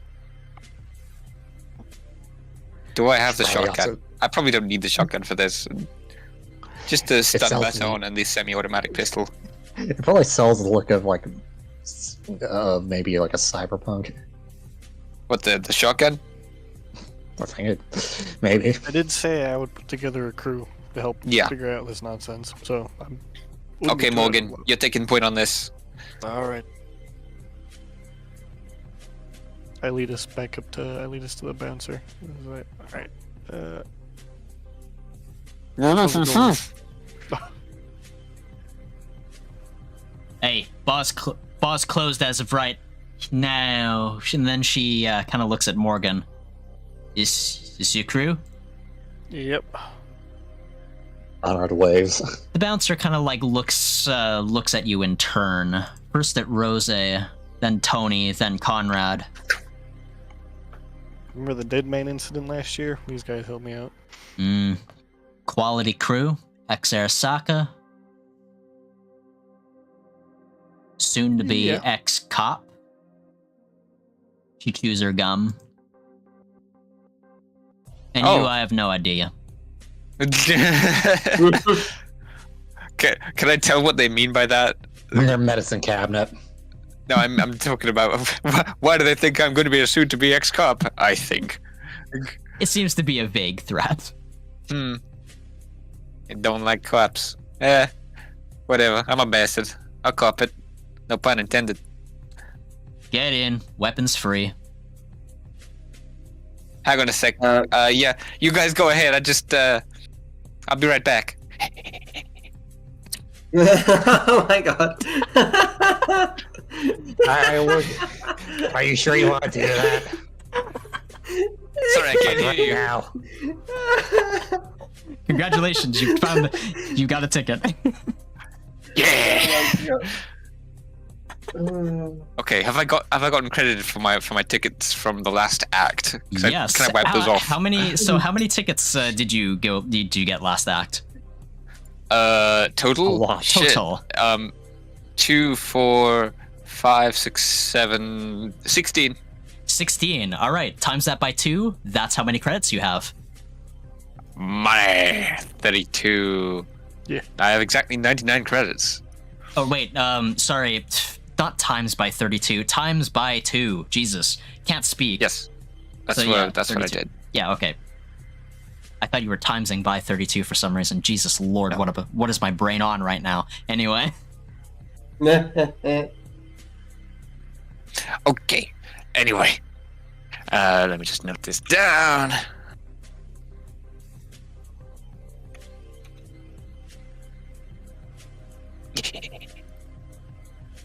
The little noises, I fucking swear. Reminds me of a little like theme I do whenever I approach someone's Vash. Dun-dun-dun-dun-dun. All right, lead us in. Hey Morgan. Hey, So who do we hand our weapons to? One of the Mox guards extends her hand and says, "All weapons on me. You'll be passing a metal detector. Don't try fucking us." I'll pull out Ah, the you're not my I'll type. pull out the stun baton and the pistol. A simpler question is, do you want to see if you can sneak any weapons by? Is the stun baton actually, metal in any I mean, it's got the power cell, I guess. Yes. No, I don't think I'll need weapons in here. Right on, right on. yeah, I'll right. do the procedure. Okay. Rosé hands over all of the armaments in her possession. The Mox over, you observe as the Mox that's talking to Morgan kind of flips, kind of like gets a button, presses a button as Morgan enters through, and though she should trigger the metal detector, she doesn't. Mhm. How Then do as, metal detectors operate in this? Never mind. Employee benefits. Oh yeah. So Rose, Mm-hmm. Metal detectors. Rose, you hand over all of your weapons, go through the metal detector, and beep, beep. The Mox then lift my hand, right? And I could imagine there's probably like some other system thing that I could do that just like opens up a hatch or something just to show that I am a bot. I wait to I wait because I figured it would happen, and I wait to explain. Right. The Mox sees this and says, let me just check. She extends like a handheld metal detector, kind of goes up and down, and the tone kind of goes something like this.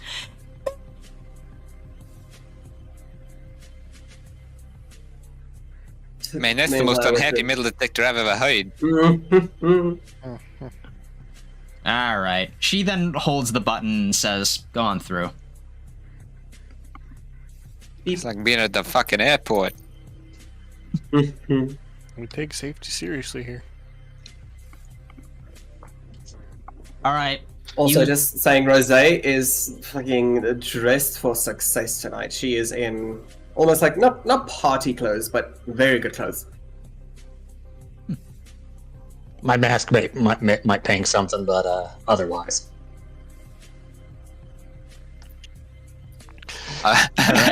Tony is in plain clothes, but he's wearing the fucking trench coat and hat. Tony goes off without a hitch. Conrad, beep. Mux goes over and waves you over, first around your torso, then your legs, no sound. Then it goes up to your head, the gas mask. You're not carrying a Derringer in your mouth, are you? I have much. I'd be speaking with more of a list if I was. Fair enough. Go through. He holds the button. Nice. I lead us through over to the scene. All right. He's gotten tighter. Indeed.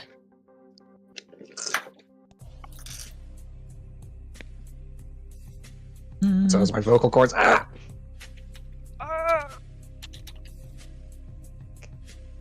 Let me just do a big ol' reveal here.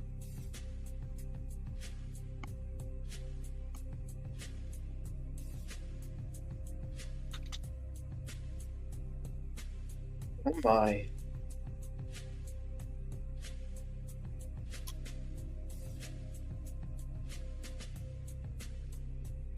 Are the dancers still dancing?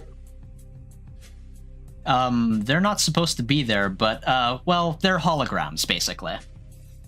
Okay.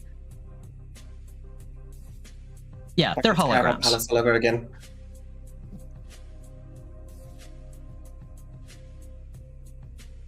God. All right.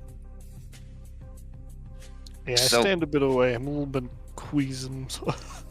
Conrad, Alright. your medical expertise here is, of course, appreciated. Right, Rose, Conrad, Tony, this is an especially grisly scene. Roll 1d4 stress.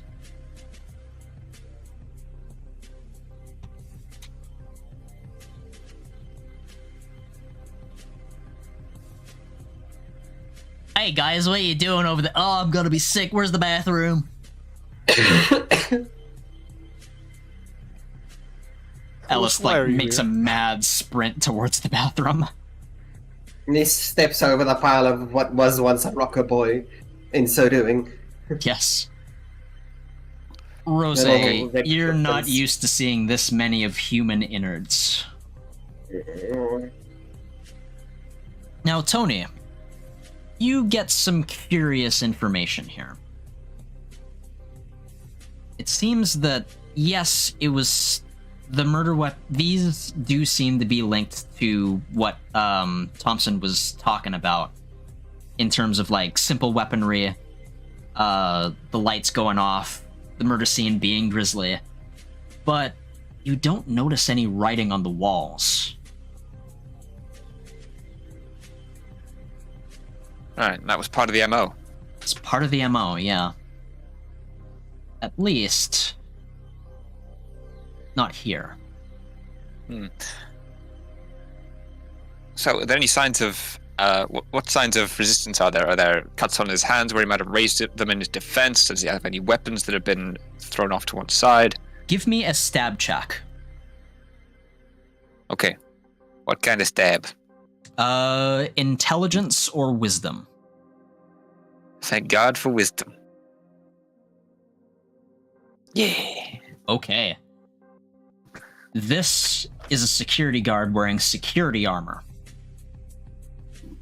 This kind of security armor is designed specifically to block simple weaponry from tearing it apart, and it's to shreds.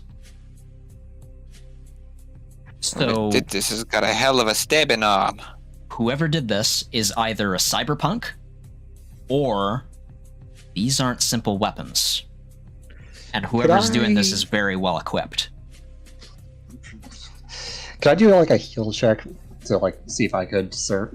I assume at least after the Deadman incident, I'm intimately aware with the signs of mantis blades. Right. Conrad, that's actually free. You don't need to roll on that. These are not mantis blades. Whatever this is, it looks like someone took an axe to the mocks. It's a very large. There's very large cut wounds. It's very clear from the bruising that's around the wound that it's very high impact. Very high impact with a large axe head shaped thing. Where the fuck did they get an axe? Yes. The as for other details, the Mox over here seems to have been armed with stun baton. That stun baton is still kind of crackling off to the side. So it was activated. So he was trying to defend himself when it happened. Correct. Okay. All right. Now, is there any? Can I tell if there are any bloodstains on him that aren't his? Make a either work check or culture check for Fed. Culture fed. Why do I have that at a +1? With Anyway, intelligence. So culture Fed. Basically, you just get that for free if you have if your background was Fed. So like Rose has culture corpo at 1. Yeah, right. Morgan Okay. actually has 2 because of Oh, yeah, plot 'cause development. You got Civ and Cyberpunk. Okay. That's a 6. It's hard to like what you're trying to deduce here is pretty hard. There's obviously signs of a struggle, but you don't think you can't see any difference between one blood stain to the next. It's just all red. I only have a test kit with me. A lot of blood here. Any footprints in it? Curiously, Like anybody? no.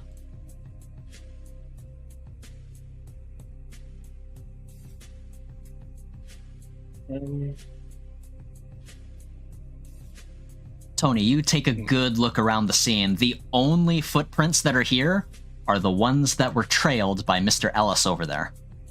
God damn it! Contaminating my crime scene. Can't believe this guy.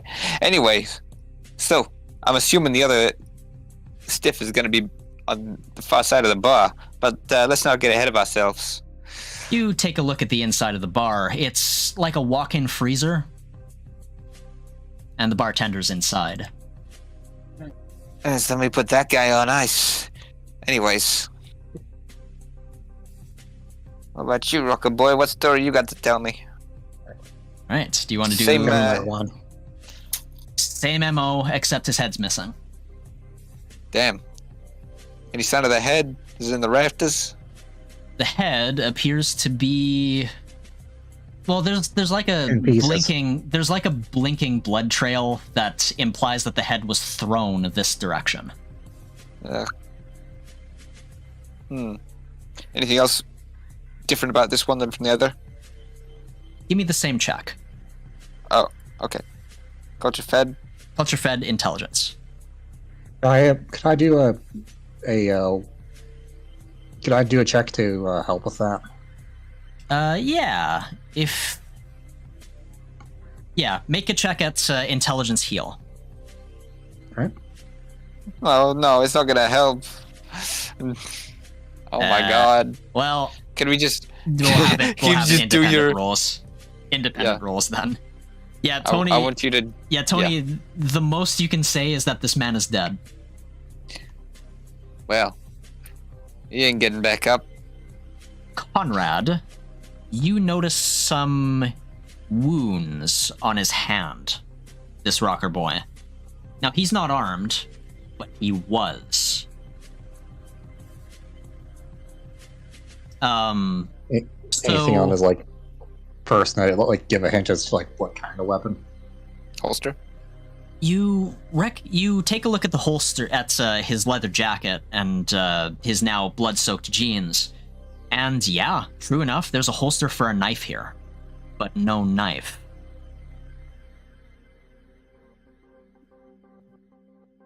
We throw it at the assailant? Did it run away with it stuck in him?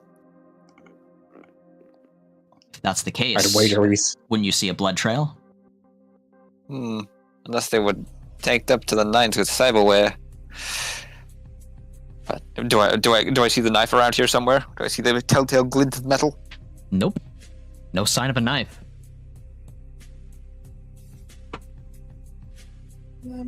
I just want to say I feel really bad, but would you mind if I call an early night? I'm actually feeling extremely sick all of a sudden. Okay. No, it's not mandatory. And yeah, I just... Your health yeah. comes first. Thank you. And sorry, it's fucking wonderful, but...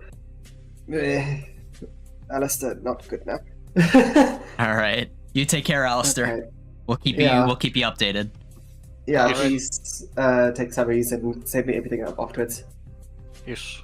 Yeah, you guys must have a wonderful night. Yeah. Bye, guys. Good night. Okay, Good night. good night. Night.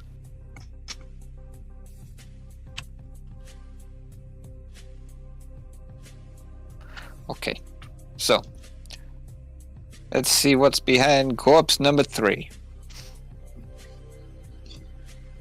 Right.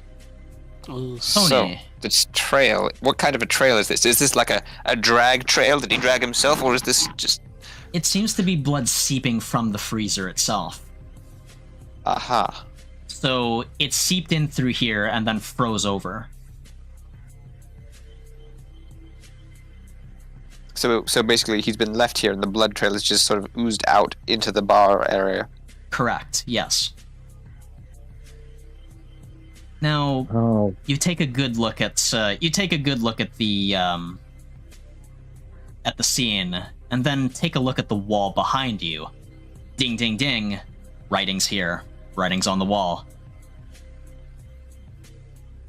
Alright, what's this shit say? You've been cordially invited to the Bloodlust Initiative. These bastards again. so I'm guessing, is that the name for the Crimson Test? Could be. Conrad, you don't ever remember this being referred to as that. But sure seems appropriate. Especially considering that it's also that the original that before was Crimson, it was known as Vamp or Vamp. Hey, was there a vending machine outside? Is that what that is? Yes, indeed. There's a couple of vending machines out here. You passed by one over here and another over here. Now, Morgan, I don't recall what the arrangement was with the vending machines, but you want to go talk to him? If he's got anything. Hook him in on a network? I know the power went out, but couldn't hurt to get him hooked up regardless. Alright. I will go investigate the vending machine. Okay. Morgan, which vending machine do you go to first? So there's the one by the bouncer. Is there any other ones? Yeah, there's one at the very north of the map. Mark Further the out. map. I will start next to the bouncer. Okay. You walk up to the vending machine, and it starts to spring to life. Mm-hmm. Hey, yo, gamer, you want some Mountain Dew? Oh, Lord. I'm here to have, maybe later. I've got some questions. What are you talking about? Don't you want a higher KD ratio? Scrub? Oh.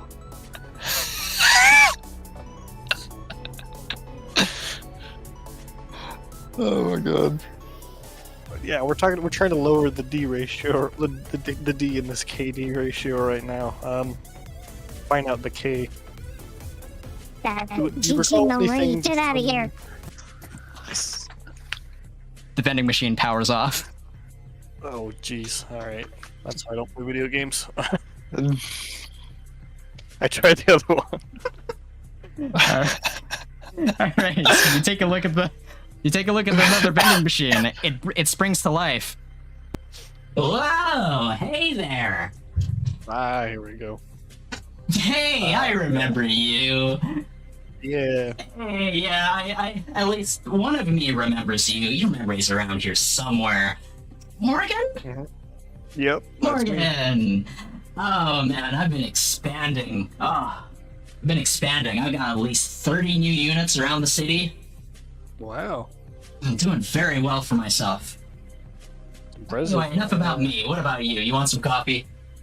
Some pot? I'll pass on that for right now. Maybe actually no, I'll get some for Rosé. Here we go. But I have some questions to ask.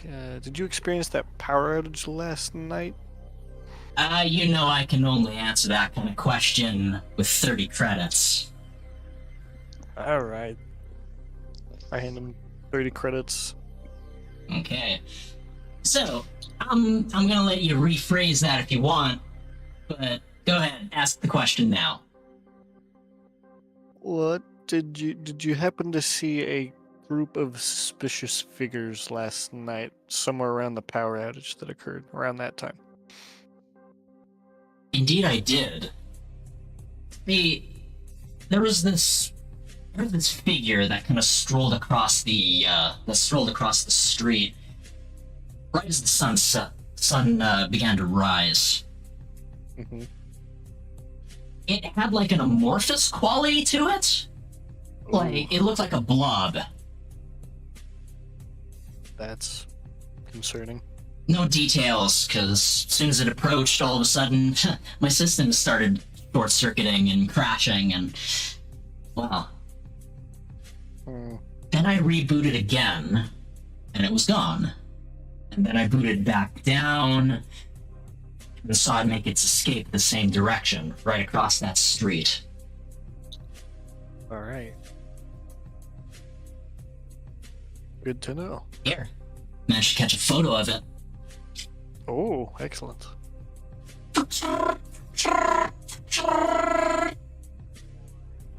Man, you still use Polaroid? A piece of paper falls out the front of the vending machine, and you take a look at it. There's nothing there. This looks kind of blank. What do you mean it's blank? I show it to the camera. Oh, that's right. You can't see infrared. Yeah, okay. Okay, yeah. Yeah, you might be screwed on that front. Cool. If I could see infrared, would I be able to see anything on this picture, or is it just gonna be blank regardless? Yeah, I think it's gonna be blank. I mean, I was able to catch it through my IR sensors, but obviously can't translate that into visual spectrum. Shitty software.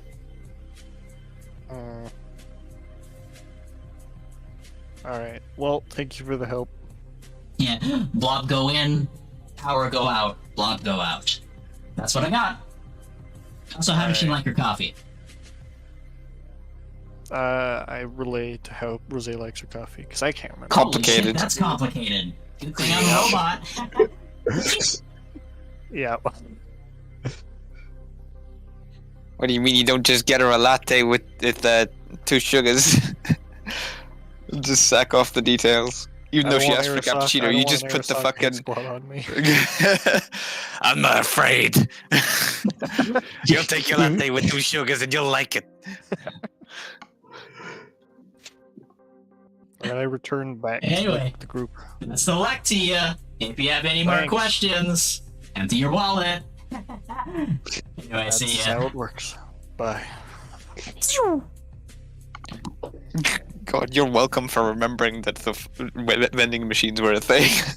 Oh yeah. It's like, oh yeah, we got the. We have a lead to at least where they possibly entered. I come back in and explain that the vending machine, first one insulted me for not being a good gamer, and then the other one was actually helpful. Okay, so we know which direction they entered and which direction they went as they left. Yeah. Correct. And They can only be seen in the infrared spectrum. or at least that's how it was caught, and I'd show him the blank picture. Apparently, old Vendy over here saw it, but can't print out infrared details, so... Infrared. That's just some sort of electronic cloaking, but only affecting the visual Possibly. spectrum? Weird. Yeah, there's nothing there. I'm gonna go back to examine the other corpse. So, and I'm gonna do this. Right. So, what did you bring with you? In this case, let me see. This taking originally clearly. Oh, never mind. I misinterpreted that because I thought it would be like, oh hey, I could detect where an item where an item we need was. Okay, never mind. Oh, okay. All right. So refund the skill, I guess. Bum, bum, bum, Anyways, I guess I'm gonna do a heal check for see what how she died. Right. So, yeah, you're not really getting any details of this. Best you can tell is frostbite. Or it happened posthumously. Mm-hmm. Or the blood managed to drip out here before it froze.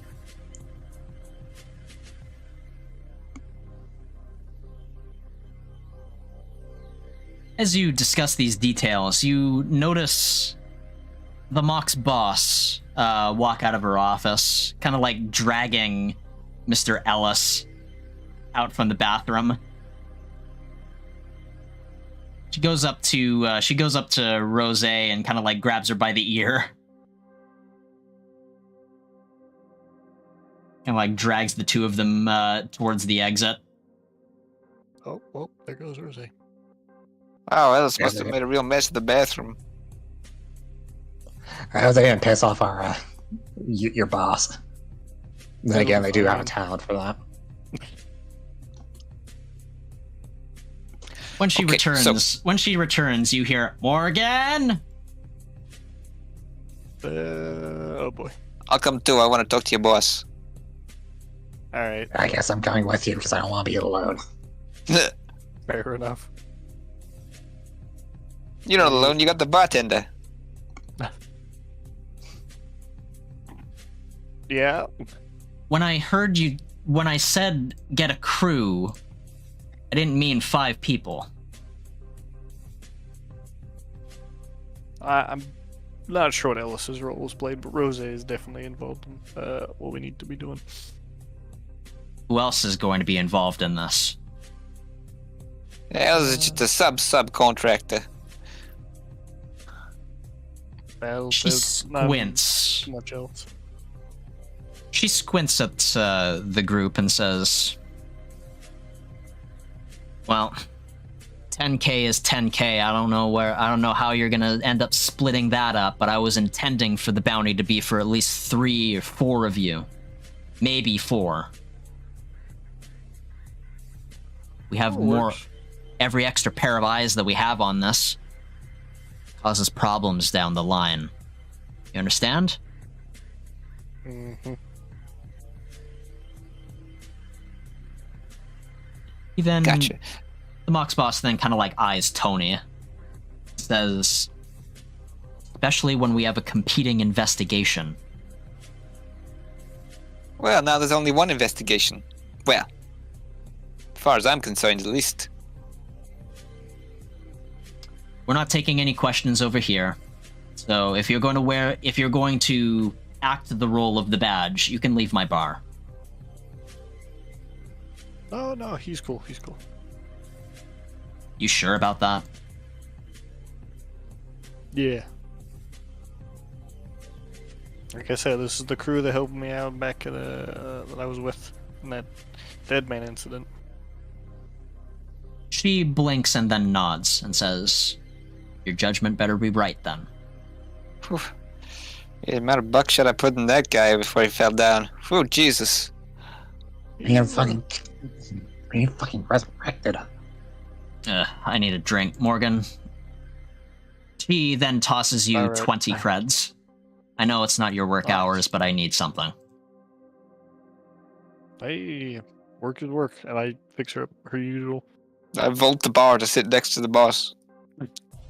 I walk out normally and sit next I to vault Tim. dramatically, the tails of my coat fluttering in what I hope is very cool a manner. 2012 cover shooter vault animation. Yeah. Mox boss is not. The Mox boss is unfazed. Just Yeah, sort of that's land badass. heavily in the stool and then swivel. She then says. Don't do a 90-degree swivel either. I do a 270-degree swivel. She then says 156.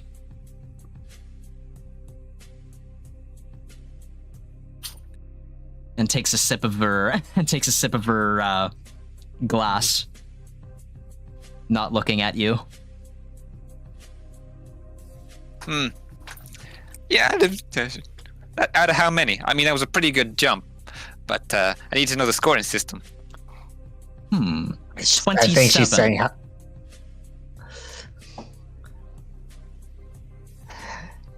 I think she said she's asking for 126. It was 126, right? I think she's asking for that many credits. Ah, okay. Oh, you seem to misunderstand. I'm here to help Morgan, and Morgan's here to help you. Mm-hmm. Counting slight variations, 1,300.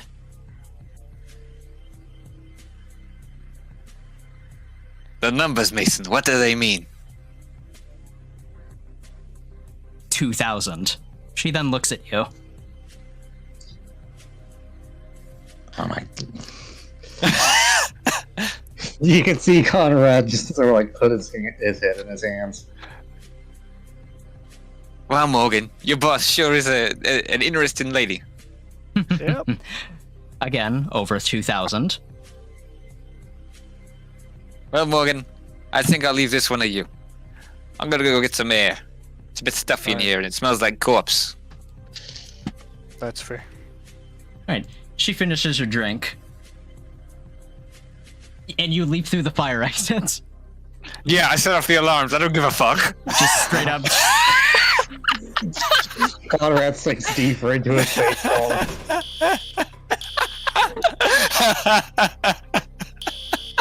Take that on my next page. This is some real Disco Elysium shit.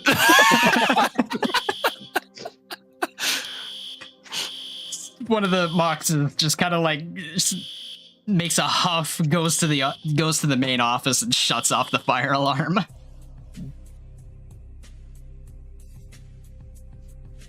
Oh, like, well, that went better than usual. Normally glass breaks. Mm-hmm.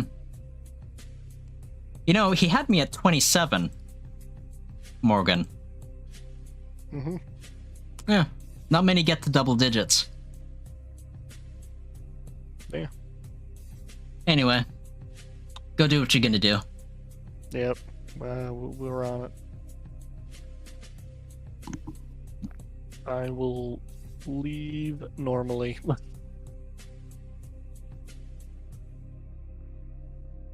Right.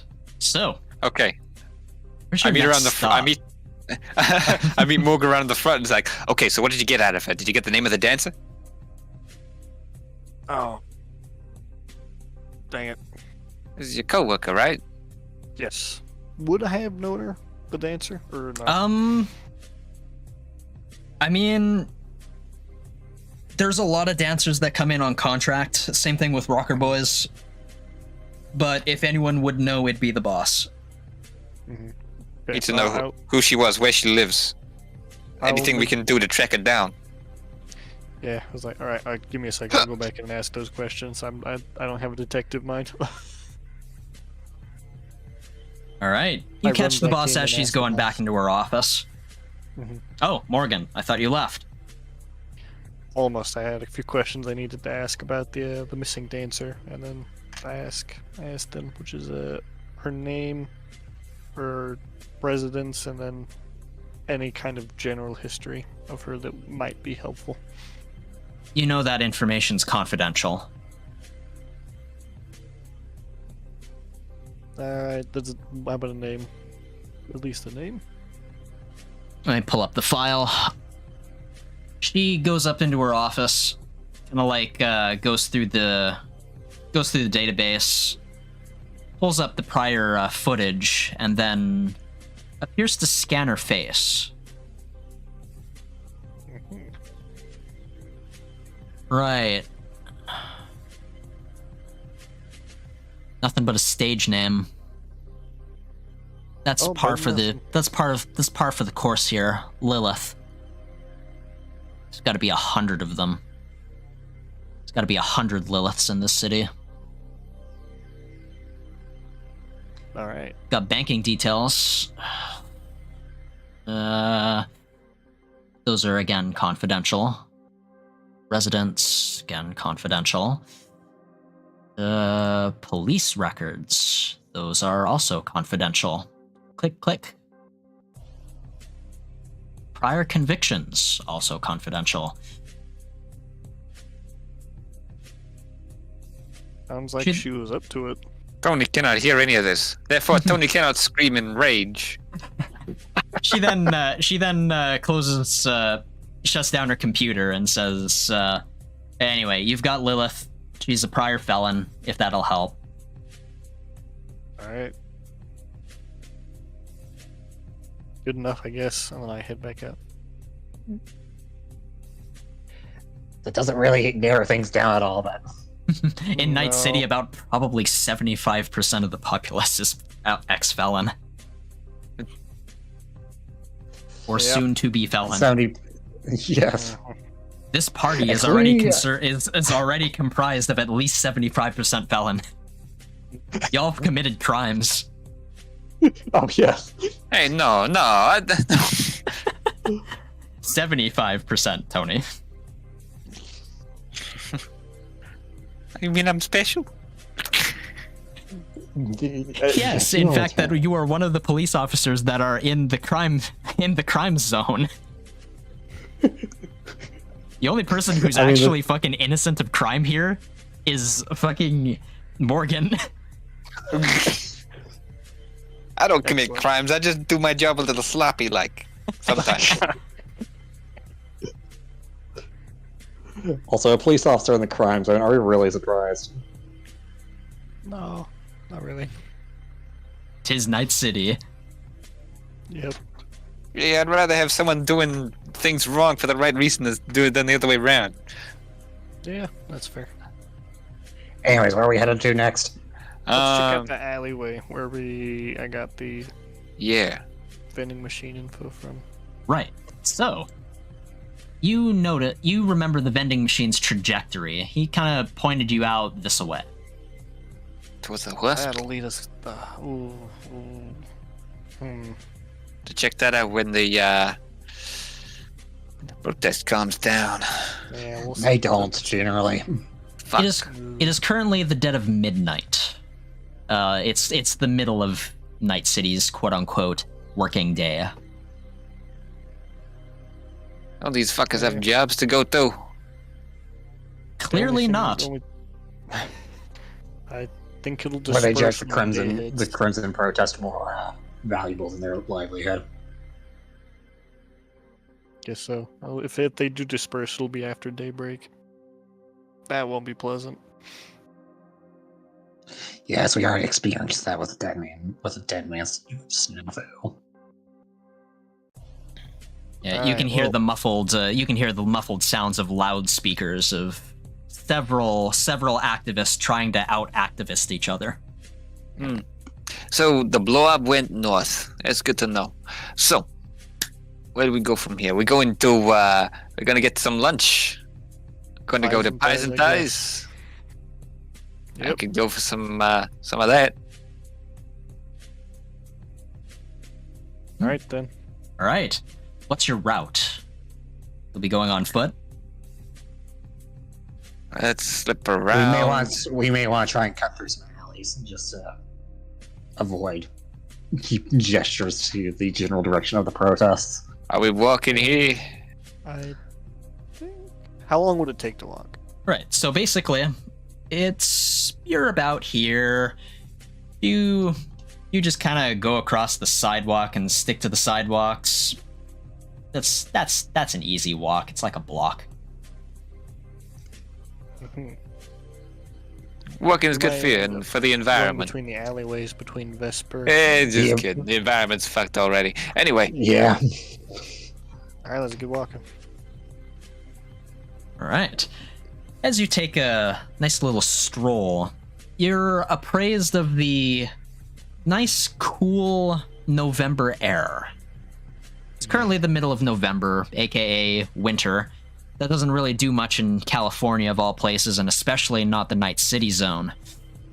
But it is calming and cool. As you walk, relieve one stress. Yeah. Man, if I ever rejoin the Alcanatas, I'm definitely going to see if I can join a caravan up north.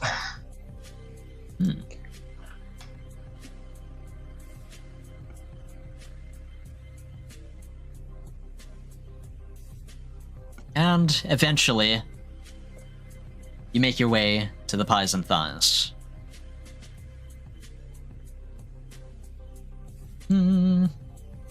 You are here.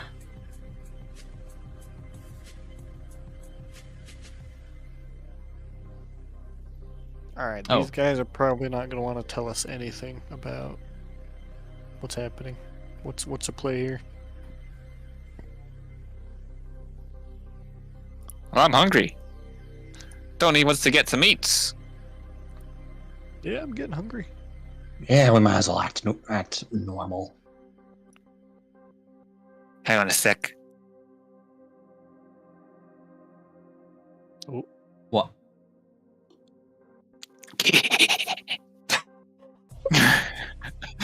You don't miss. You don't miss. Is this a parking space? Nope. It's not a parking space. It's Get not. out of here. Good cats. I look to Morgan and say, I swear sometimes he's a precog. I think he might be a better precog than I am. He's spent all of his life looking for tires across lines. Okay, I'm back. Nice.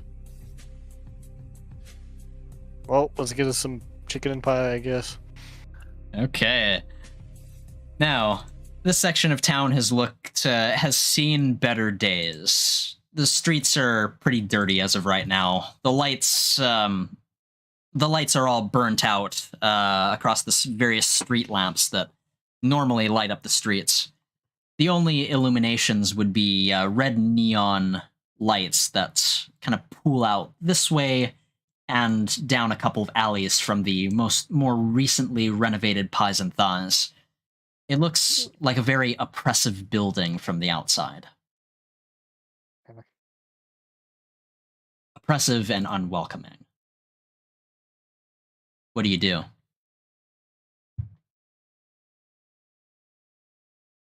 look in through the windows. It appears that they've been outfitted with security windows for what you can assume is anti-window shopping reasons. Oh, they don't want people looking at the thighs. Guess not. Okay. Let's mosey on in. Wait, are we at the back? Nope. This would be the front. This would be the front door. Okay, let's go in Yeah. through the main door. Okay.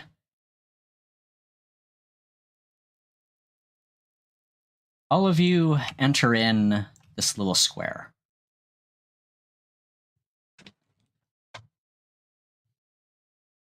You collectively line up. A little bit of anxiousness amongst you as a group. The streets are bare, and you're getting a bad feeling about all of this. As you open the door, you hear the bell. And you see the interior of the Pies and Thighs.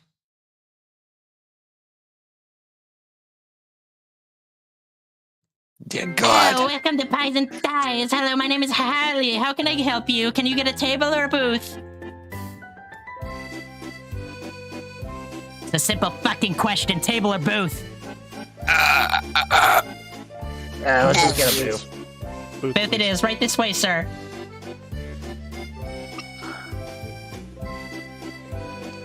This was not the aesthetic I was expecting. Keep moving, Tony. Keep moving. As we're walking, I survey the surroundings. Right. Oh, is that a you vending see machine? You see a clown washing dishes in the back.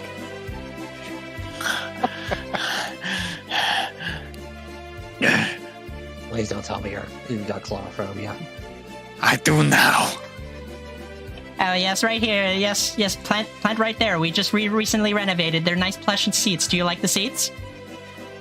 Yeah, they're alright. Oh, the seats are fine. Yeah, here's your menu. Thank you. Anyway, like I said, my name is Harley, and I'll be serving you today. What would you like? Let's start with a round of drinks first, and then, yeah. Oh, like the alcoholic variety? Something softer for me. I'll take lemonade. Give me 1 Whiskey. second. Give me 1 second. Pedro! We got any lemonade? She shakes her head. No lemonade. Water? Whiskey. Yeah, whiskey will do fine. I'll just take water then. I will also take water. Okay, give me a minute. Like does. Okay, give me a minute. She slams open the door and starts rummaging into the back. I'm going to be right back and get myself some cough drops. Okay. Right. Morgan, Conrad, Tony, it seems you have a moment to think. Who would in their right mind would come here? We're clearly dealing with a disturbed individual. Yeah. Hey, the menu looks nice, though. There's like pies, and pies, and pies. Dear God, it's all pies. Apple pie. That's good stuff. Harley then slams her leg on the very top of the table. So, have you boys ordered yet? Ah. There they are. Anyways, I'll have the pie, please. Alright, which one? Be specific. I'll take a slice of apple. Apple pie. I'll have steak and ale. To be clear, that is steak and ale, not like steak and nail. That. What? Steak and ale pie it is. What that happened to me? She like jots down in her little notebook. Kind of like puts it in her back pocket. You hear, God damn it! So anyway, what brings you guys down out this time of year? You not get a lot of business this time of year, or you're some kind of seasonal outfit? She shakes her head violently. I don't know, just needed a good after lunch snack. That doesn't seem like a very, very clear answer. I was hungry. I wanted a pie. That's more like it. Hey, I like this one. Yep. Hey, you, She then stands there for a long time. Okay, so this is a thoroughly fucking deranged place, but have you seen anything weird around here lately? She continues to stand there. Like a dance? Morgan, what do the dancers wear? Usually skimpy stuff. What is November? I guess it wouldn't be bunny suits in November. That's the spring.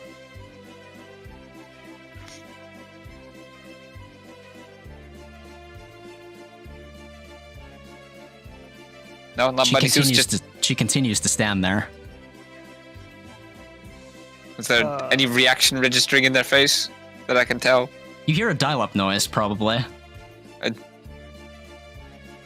Are they a fucking robot? Not obviously. Like you take a look at their eyes. That's the big tip off, but those could be contacts. You never know. Alright, Conrad, your closest poker. I'm not putting my fucking hand. No, you didn't order the thighs. What did you order? Silence. He evaded. Dancer? No, there's no dancer here. Oh, hello. Welcome back. What about, When I feel down at the dumps, I take some crimson. Would you like to buy some crimson? Whoa, no. In this country, people like the... Look at me. In this country, people like you are suffering, and you need crimson. Would you like to buy 1 crimson?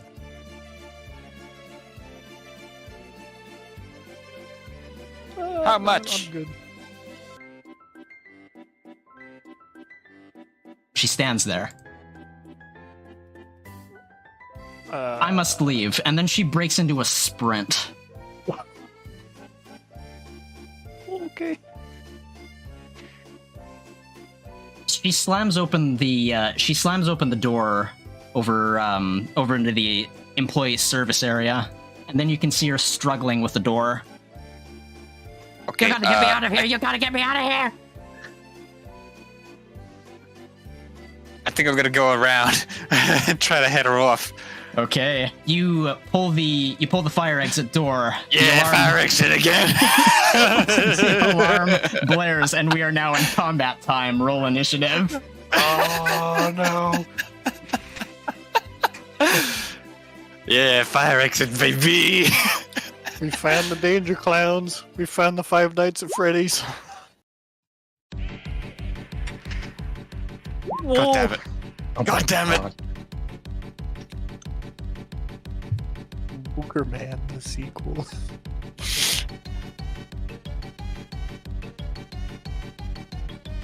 Alright, let me just roll initiative. Wow, not great initiative, Harley. Okay, who has the better... dexterity? Mine is 12. She actually has you beat on that. Morgan, you go first. You definitely have higher dex than I do. Okay. I'm assuming you have more than a +1. I am not sure. I feel like I did swap to dex, but I feel like I swapped it back to strength. However, there are like 300 messages that I mean. They're just right. I don't know. Tell you what, warriors go first. Okay. I mean, probably just check your character sheet. All right. Oh, I think I stuck with dex. Okay. Morgan, it starts to be ever clearer that this clown server knows something. Do you go after her? All right, Conrad. Time to get the show on the road. I will. I'll take off across the other side and try and go out through the main door. These front doors. Okie dokie. Now, as a reminder, you can move 10 meters and an action, or 20 meters and no action.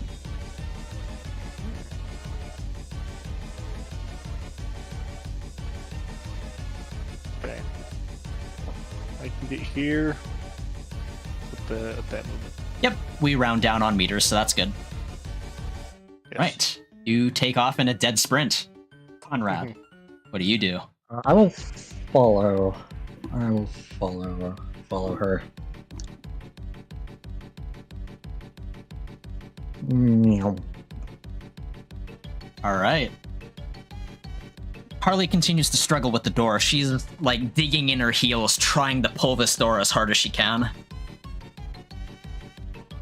Can I hear/see that? Yes. In fact, Tony, as you make your way out of the fire exit, you notice that the building is basically blocked on this side. In order to round about, you'd have to go a pretty long distance. Okay. In that case, I'm gonna burst through here and grab the clown. Oh god, oh god! Okay, so you're basically tackling her? Yeah. Okay, you go through the door. It's a push door.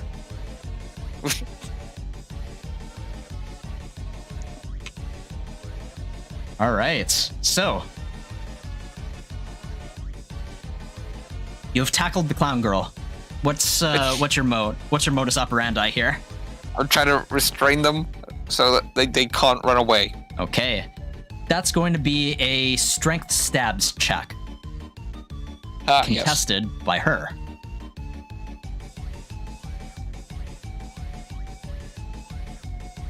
Shit, dude, what's she made of? Right, so there's a flower next to her name tag. She squirts the flower into your eyes. Ah, shit! And she breaks free. You get appraised of your oh, whoops. Oh no, I can't see shit. It's gone all dark in here. You get appraised of your situation over here. It's a living arrangement that seems to be shared by the two stores. Most stores have something like this, but there's a very open exit door over here that Harley seems to be eyeing up. Morgan. But I head over. Oh, hang on. I'll head back. I'll head over here.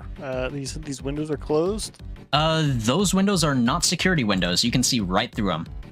This is a store called Dunn's Deals, a discount shop.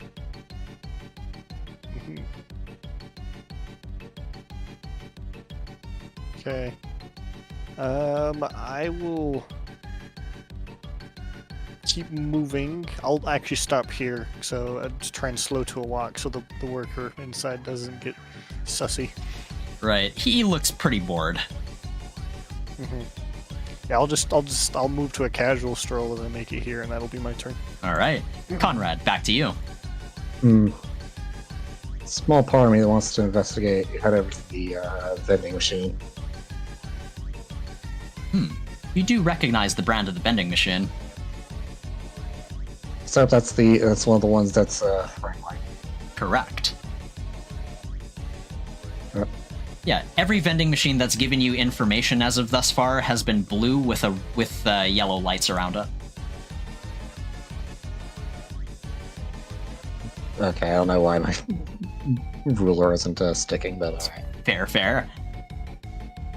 All right.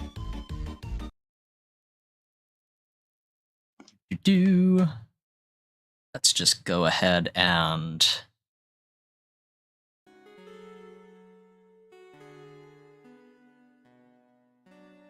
Yes.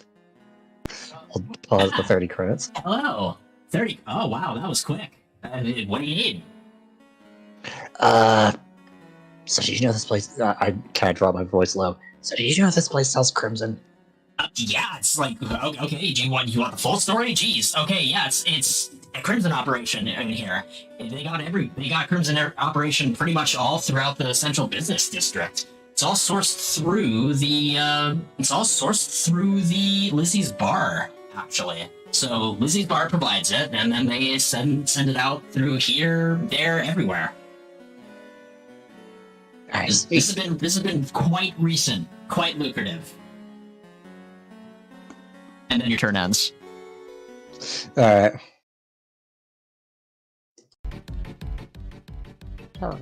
Harley elects to kick you, Tony. Ah! Fuck! Right, what's your AC? Exactly 13. Alright, yeah, in the face. She then Fuck! she then bursts through the door over here. Would you like to make an Do I attack get of an opportunity opportunity? attack? Get fucking stunned bad, you clown ass bitch.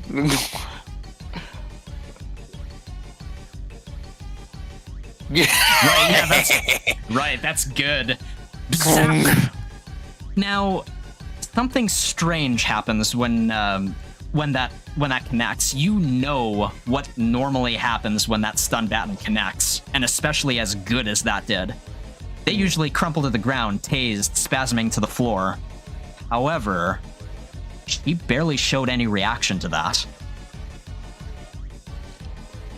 I feel like I hit a harder surface than usual. In fact, when you look, you notice there's a splatter on the floor. It looks like what color? Makeup? Skin tone?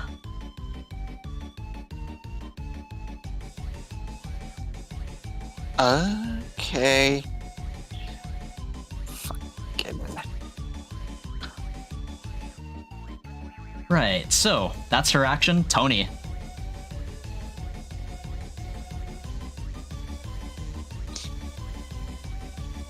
Okay. Alright. So I'm catching up again. Do I want to do anything fancy here? By the way, as I approach, can I do it now? I won't be able to tell what the fuck is going on with their legs while they're pumping. But, okay, do I have anything here? Gunslinger, no. Oh god! Stop resisting. Okay, I'm gonna try and tackle them one more time.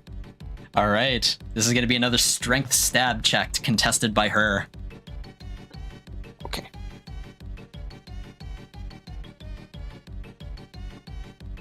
Fucking shit. Now you know something's up. She's uncannily slippery.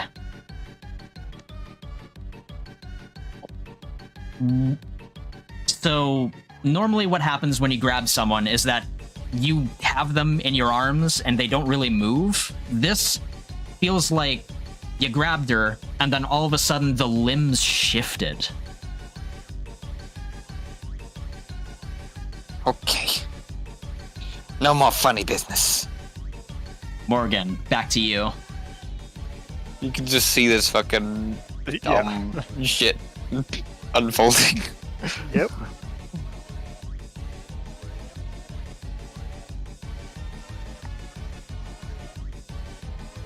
I will make my way and try and cut her off. That would be my turn because I moved. All right, Conrad, back to you. Alright,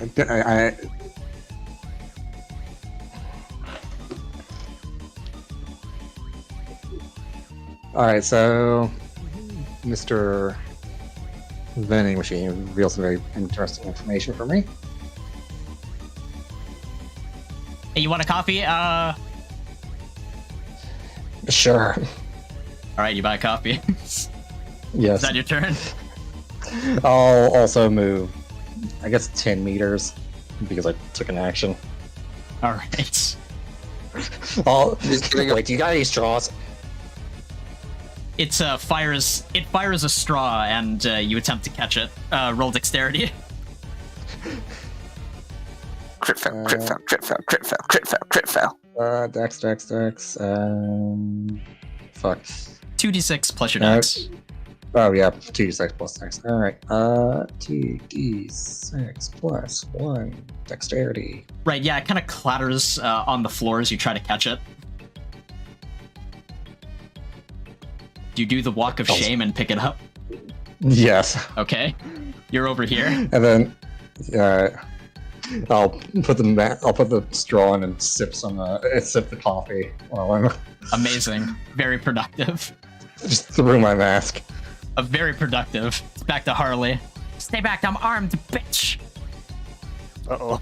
She pulls out a pistol from her hip and then aims it directly at your face, Tony.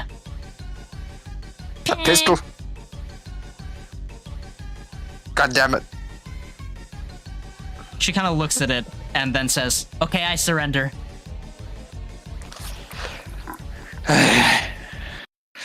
Okay, so what the fuck are you? Some kind of synth? She kind of stays there for a time and says, "Synth." I'd put handcuffs on her real quick, Tony. Nah, she running in a crime. Well, we can talk about that. All right. Oh my god. First of all, where the fuck is my pie? Let me check. She kind of phases past, like weaves her way past you at speed. Kind of knocks on the door again. Hey, Pedro, where the pies? Here's your pies. Thanks. Anyway, what else were we here gives for? you, Oh yeah. She gives you the apple pie intended for Morgan, and then she splats your pie directly in your face. Roll 1d4 stress. Ah!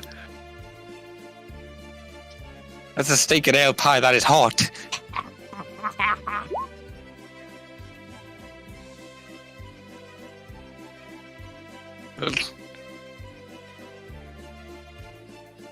I'm covered in meat. You hear from Harley. Okay. I'm gonna stun button you harder next time. Anyway. Speaking of which, what the hell are you? Are you just crumbed up to the max? Is that what it is? I don't know what that means. I inspect the stain on the floor a little closer. You take a look at where the stain was. It's gone now. You're sure you saw it? I'm incredibly distressed. Oh, that TV's not supposed to be on. Let me just turn this off. She goes over to a little computer monitor that's like glowing red over in here. Just kind of hastily turns it off. Yeah. Okay, tell me about the dancer. Dancer. Yeah, dancer. Dancer? Any dancers? Name? Morgan. I glance at the done deals workers like, does this happen often? Also, sorry about barging into your shop like that. The worker kind of shrugs and says, "I'm used to it at this point." Alright, well, I have a good shift, and then I wander in. I follow them. He kind of like waves you off. I'll sort of circle around, still sipping coffee. Morgan, you got the scoop on this dancer. Dancer! She points to Morgan. Yeah, she dances like shit. Hey. Absolute garbage.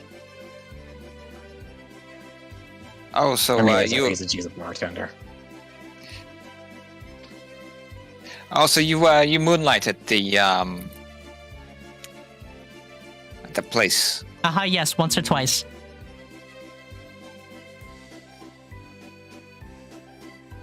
So Morgan, what was what's the deets on the dancer we're looking for? How long ago was it again? Wasn't it last night, right? Last night. All right. So this was a And, dancer coming in here last night. Stage name is Lilith. Order for Lilith. She kind of like pulls up her notepad and says, "Yes, Lilith. Yeah, Lilith placed an order here. Blonde girl. Yeah, put in an application." An application, you say? She nods her head. So we have a blonde dancer. We have a blonde girl that's a dancer whose stage name is Lilith and is a felon. That narrows things down approximately 0. Oh, we maybe found her. When did you last see Lilith? Oh, at Central State Hospital. Why'd you see her there? What do you mean? Why'd I see her? Why are you looking for her? She walked away from a murder scene. Yeah. Somehow alive, and we're trying to figure out why. There was no murder scene. Not here. It was somewhere else, and she came here afterwards. Harley seems to... Morgan, Conrad, you notice that Harley seems to be deflecting, or attempting to deflect the conversation here.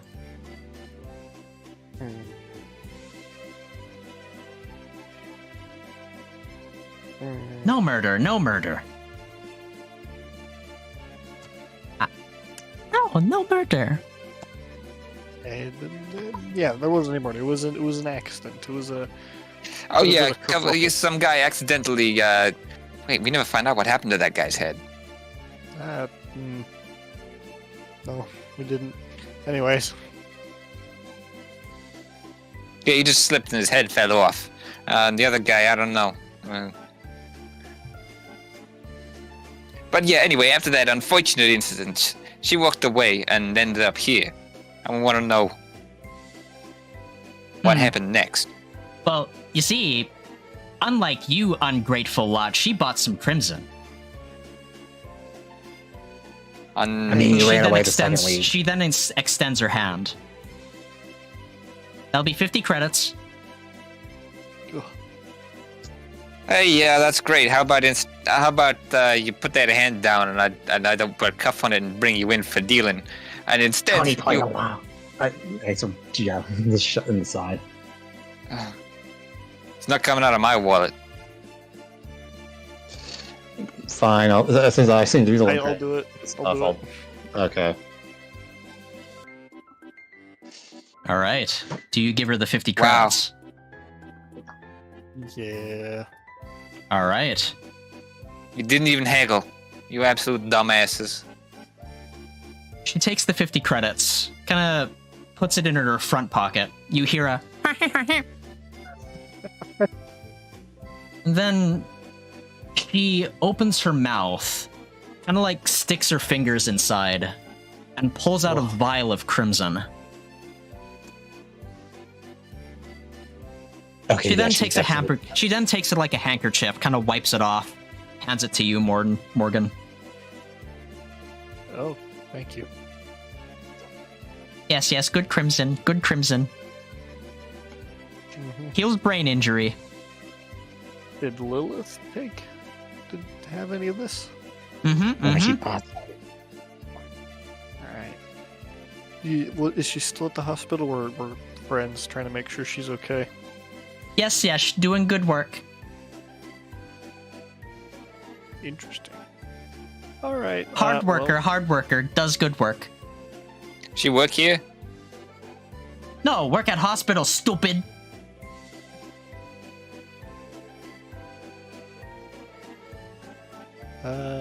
Well. So you're saying she's working at the hospital rather than... Okay. So she came in here, ordered some crimson, then went on her merry way back to her job at the hospital. That's what I've been saying this whole time, fucking moron. Well.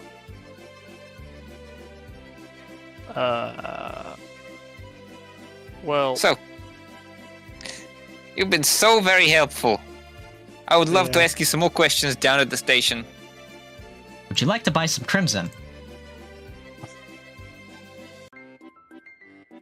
No, I think. Would you like some free bangles? They're very stylish. Ooh, what color? silver. All right, do you Pull cover? out the heck. Cuff the shit out of that bitch. Right, you cover and she like sniffles a little bit.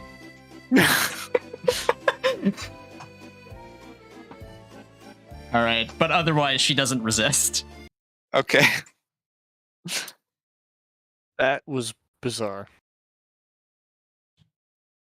You know medicine, right, Conrad? Would you be able to look into if there what's in this? With some equipment, yes.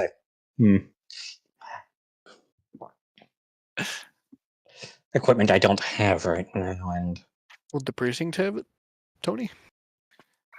Equipment for what? Oh, checking that over there. Examining We'll send it to the yeah. to the forensics lab, and they can tell us if it's the good shit or the good shit. Anyways, Sure. I should probably call the boys in right now to pick this one up. Not putting them Yeah. in Els Morella. Don't want that clown stank. Yeah, that's fair. Takes weeks to get out. perhaps we should. I mean, I could probably take it could possibly take it to my job, though. That's also the risk of being seen carrying Crimson into the hospital. No, we hand it over to the boys at forensics. We let them do their thing. I feel that's the smartest. Okay, time to If call there's in. anything in it, that would be Uh, that might help lead. Do you think your comrades would be willing to let me join them in their investigation? Tony did deputize us. Yeah, the boss knows you're with me.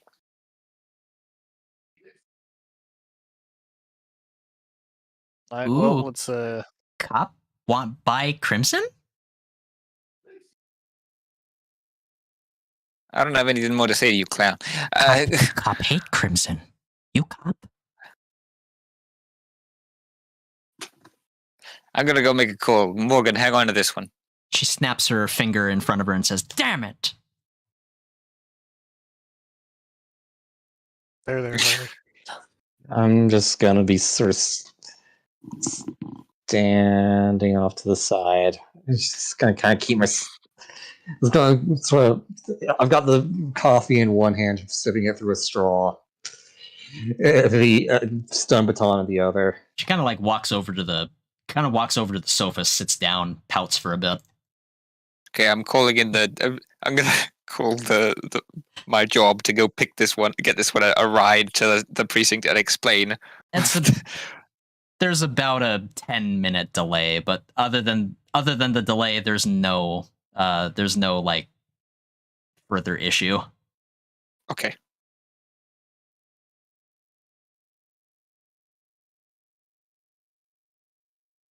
They stroll up, and it's a team of about it's a buddy pair.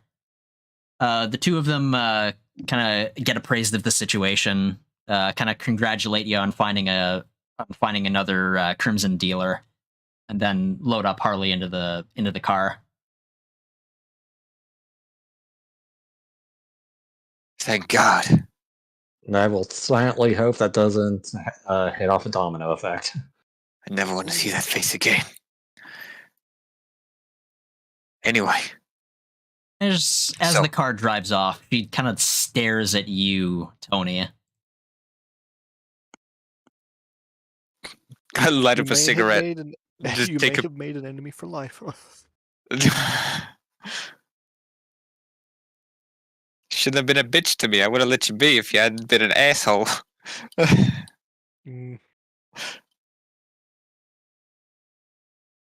Well, Right, hey, you still have to pay a bill. Yeah, you want me to pay for the steak and ale pie that's all over my shirt? Yeah. He hands you a bill. It's about How about you go 10 fuck credits. yourself? And we don't. I'm just gonna hand over the 10 credits just to diffuse the situation. Yeah. Hey, thanks, buddy. You're really being open with that money. You didn't even take the 50 back off the clown. Jesus, you guys are amateurs. Look, it slipped my mind. She's a little freaky. See, the solution there is not to give the freaky clown your money in the first place. It Let's- convinces them that we're friendly. We didn't need to. Okay, well, whatever. We got something out of it. You're right. It did get us somewhere, and what it got us is your workplace, Conrad. Congratulations. It's Fine. bring your cyberpunk crew to work day. Here's hoping you don't get bitched at for going to work on my sick day. On my day off. We could just spend it at the lab trying and figure out what's in this sample. I have a feeling she might not give up anymore, and it's a good thing we probably snagged this. Why don't we let the lab boys do the lab things and we go? All right, well, we'll just send it to the lab then. All right. You reckon it's in pretty good hands with Lieutenant Thompson. Nice. Well, now we need to sneak our way into the central hospital, I imagine. Sneak in. We got an employee. Well, let's sneak in to the protesting crowd. Oh yeah, that. Also, may I remind you, it is my day off. They may not like me being in employee-only areas during a day off with people who aren't employees. I'll just tell them I'm a cop. What are they gonna do? Tell you to fuck off. It's at this point that you look outside. You look outside the window. There's a red tint in the sky. Sun's rising. I think that might be our cue to get back to Esmeralda. Oh my God, no! Yeah, we gotta get out of here. At least I brought the fridge. Right. Get out of here. It's currently late into the dawn. You are currently... Here, let's pull your tokens over to where you are. From this position to this position. Your cars are in this parking lot. What's your route? Director. Okay. There's one thing you notice. A mass exodus of protesters. They're walking this direction.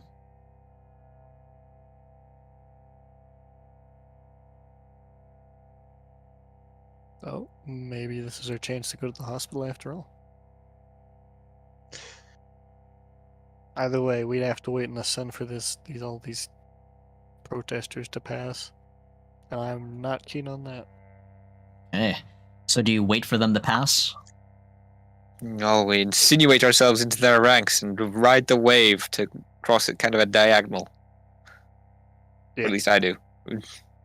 Yeah, we'll follow. We don't want to leave Tony on his own. Okay.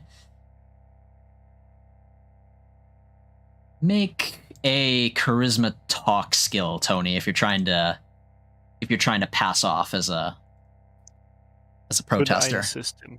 Yeah, go ahead. Please. Right, with a 6. That is exactly what you needed. Oh. It doesn't take much to wow this crowd. The crowd is only as smart as the stupidest person in it. There are a couple of outliers in the crowd that kind of like sketch you out. Some of which being the ones that were ogged up. Ex-Maelstrom, looks like. The Maelstrom gang seems to have fallen apart after what happened at Mr. Deadman's event at the Independence Event Center. So now their boys are kind of off doing whatever, but they still have the Oggs. So, where are you at? Where are you going? To the lot to get our cars and then to get the heck home. Okay. It's at this point, Conrad, that you notice a familiar face in the parking lot of the hospital. He's kind of pacing back and forth He's a coworker of yours and a fellow psychic. Oh. I think I might try to. I'm gonna go talk to my buddy. All right. The rest of you, do you make your way to the cars? I will. I Alright. drove my motorcycle here, so. All right. Rose elects to follow you. You notice Benny clocking out for the day and says, yeah, here. I'll wait for you to leave. I'll wait for you to get your cars out." Much obliged. Meanwhile, Conrad. This is Bryce Stone. He's a coworker of yours, a nurse, and a teleporter.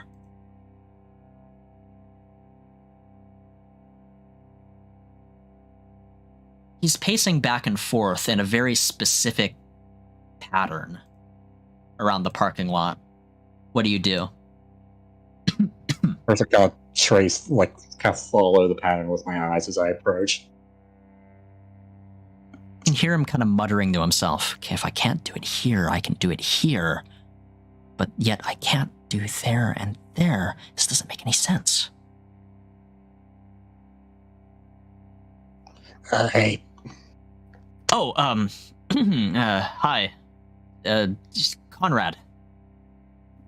Yep. Hey, Bryce. I left my phone and I left my phone and my compad in the central hospital. I'm trying to teleport back, but it's not working for some reason. I'll try and do, No. Like I can do it. It's fine. It's fine, Conrad. I can do it.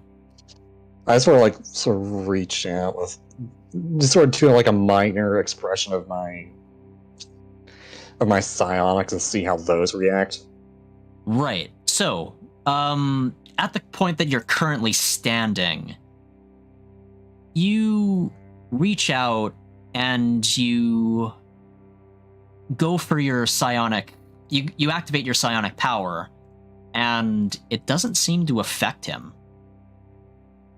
So that's what I'm talking about. There's this line in the parking lot right here. He takes a stick from like a dried stick from one of the trees that are one of the few trees that adorn the health district's parking lot, and places it on the ground. Right here, that divides this side of what I can do and that side where I can't. And I'm guessing you can't go from, the side you can to the side you can't.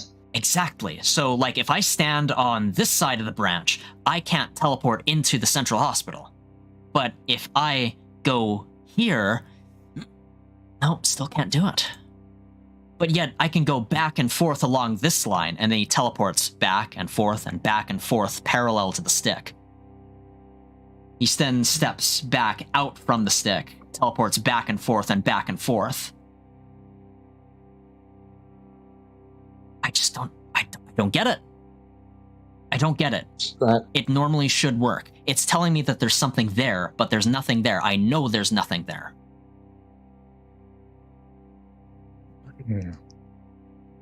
And whatever it's doing may shut off my biopsionics. Yeah, because we stood on opposite sides of the stick and try it again. I'll stand on the opposite side and reach out with my psionics. Yeah, see? Nothing. I'll step on the safe side of the stick and I guess try and do a oracle and see what would happen if I walked towards the hospital door. Right. So, spend effort for the day. Yep. So, what level is your oracle? Is it 0 or 1? I am a precog level 1, so this could happen up to a day, but I'm going to choose right now. Okay. Fair enough. if you were to walk into the hospital doors right now, you do have access with your key card, so you can swipe in the door. You would meet up with the night crew. They'd probably be wondering why you're there, and they'll look for authorization. But other than that, nothing else happens. Weird. My precognition lets me, I can see through that. I mean, I got my key card on me, so if you want, I can just swipe it, say, "Hey, just letting him in, so you can get your combat." Yeah, I guess. Here, yeah, give me the key card. Thanks. Appreciate it, card round. I'll wait right here for you. I just don't get why I can't teleport into the hospital from here. It's like, or maybe is it just like, he then freezes for a moment and then rushes to the front door. He swipes the key card, kind of tosses it back to you and says, "Okay, so let's test that, but with the hospital, okay? I can stand outside and teleport back and forth and back and forth, but if I go in, I can teleport back." And he disappears. Bryce? He's gone. I mean, I guess it's not too unusual. He is a teleporter. Stillness. This is some Resident Evil nonsense. The sun's rising. Give Bryce a call.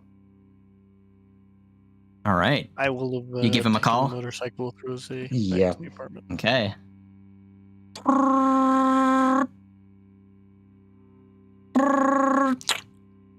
He answers the phone. Conrad, call NCPD. Call NCPD. All right.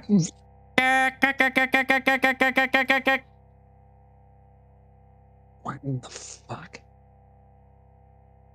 Get I'll forced call stress. NCPD. Yeah. I'll call. I'll call the. I'm calling the cops.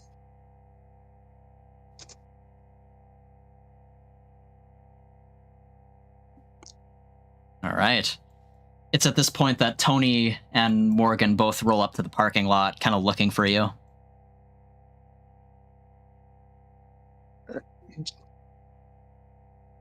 Did my have I already like tried to call, or am I like mid dial? You're about mid-dial right now. One of my friends, one of my coworkers, Bryce, he just went in there, vanished. I'm hitting the I've dialed in the number. All right. You get a call in with the dispatchers, you explain what's going on, and then you hang up. You reckon it's going to be a bit of a slow response time. Yeah. But you made the call. Homeward bound, or do you want to wait? I'll look at them because I explained the situation. Sure you don't want to go in after him? I mean, I can't. I do, but I do. A worker then strolls up from the front door and says, "Hey, you're not supposed to leave this door open for very long, especially when the heat's pouring in. AC's expensive." Wait. Sorry. You okay? Did you see Bryce? No. I saw him out in the parking lot. He clocked out 30 minutes ago. Yeah, he teleported in here, vanished.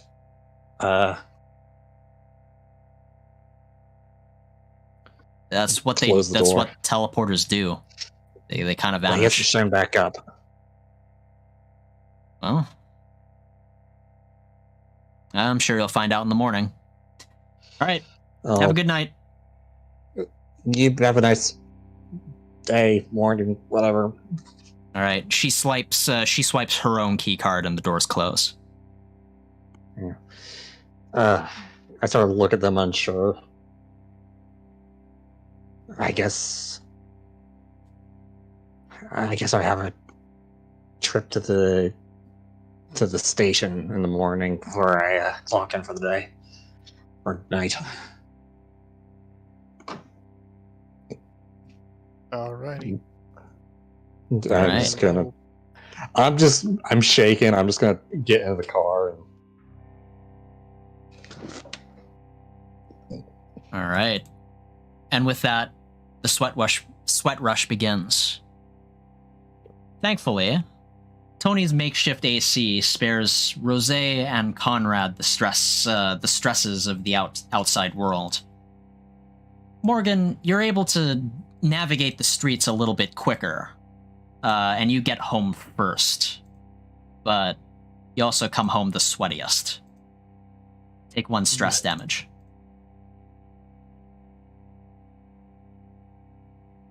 Okay, I have dinner very soon right now too, so I think we'll end on that note. very spooky. He's been dead spaced or something.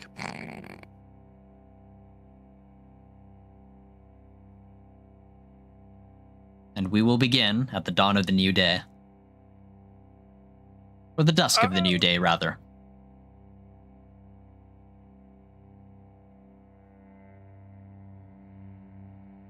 Good stuff. The clowns are terrifying. Exceedingly distressing. All right.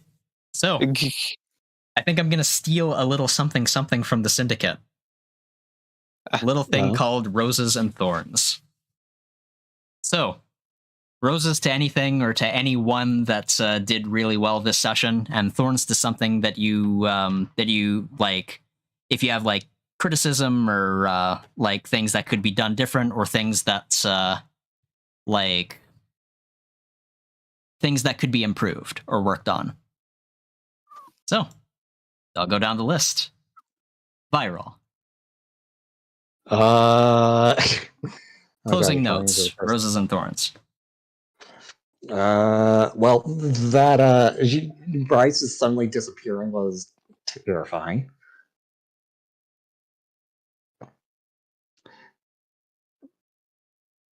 So kudos to that. I mean, honestly, I'm more. I tend to be more self-critical than critical of others. So, I mean, those are allowed. I wish I talked a bit more, like instead of just did some agency without having to piggyback off someone else's. I mean, that's fair. I mean, there is always going to be more opportunities to speak up later. So keep that in mind, and just keep that in mind. And if you see the opportunity, go for it. Tal. I quite enjoyed immediately being roped into the main quest. I enjoyed that it had a personal tie to my character and the story development thereof. Cool. Yeah. Any thorns? Not that I can think of. Okay. Not really. Jad. Yes. Clown, terrifying. Yes, that too. Vending machine, fantastic. How long have you been waiting to roll out the gamer machine? Yes, the gamer vending machine. Pretty much as soon as I found the fucking voice on voice mod. I got because like as soon as I booted out my Twitch chat vending machine. Like as soon as I found because voice mod has a lot of voices, and one of the first ones that I saw was this fucking anime ass looking one. Here, I'll send you a Gyazo of it. Okay. First one that caught my eye was this fucking thing. And I was like, no, I'll put it in voice chat context. I'm just like, I wonder what it could possibly sound like. And nice. Then you got that. Meanwhile, you just got this ass looking motherfucker. borderline incomprehensible. It's got music. Does the music? You didn't add the music? It was just there. You know, the music comes with effective back. Like, you can turn it off, or you can also kind of turn it on in the middle of it. And also...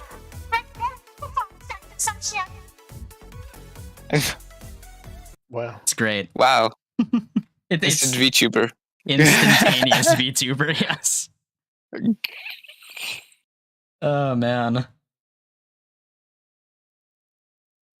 But anyway, continuing on. Yes, I enjoy the investigative aspects. Yes. Makes me wonder about, will the darkness? I've been reading way too much of this fucking changeling system to not consider running it. Even, at least a little bit.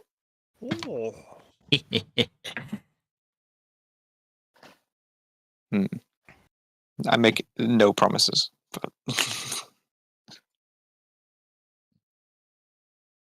Any thoughts? But yeah. No, I don't think so. Okay. Well, in that case, that concludes this session. I will see you next session. You certainly have some things to consider in your nightmares. Yes.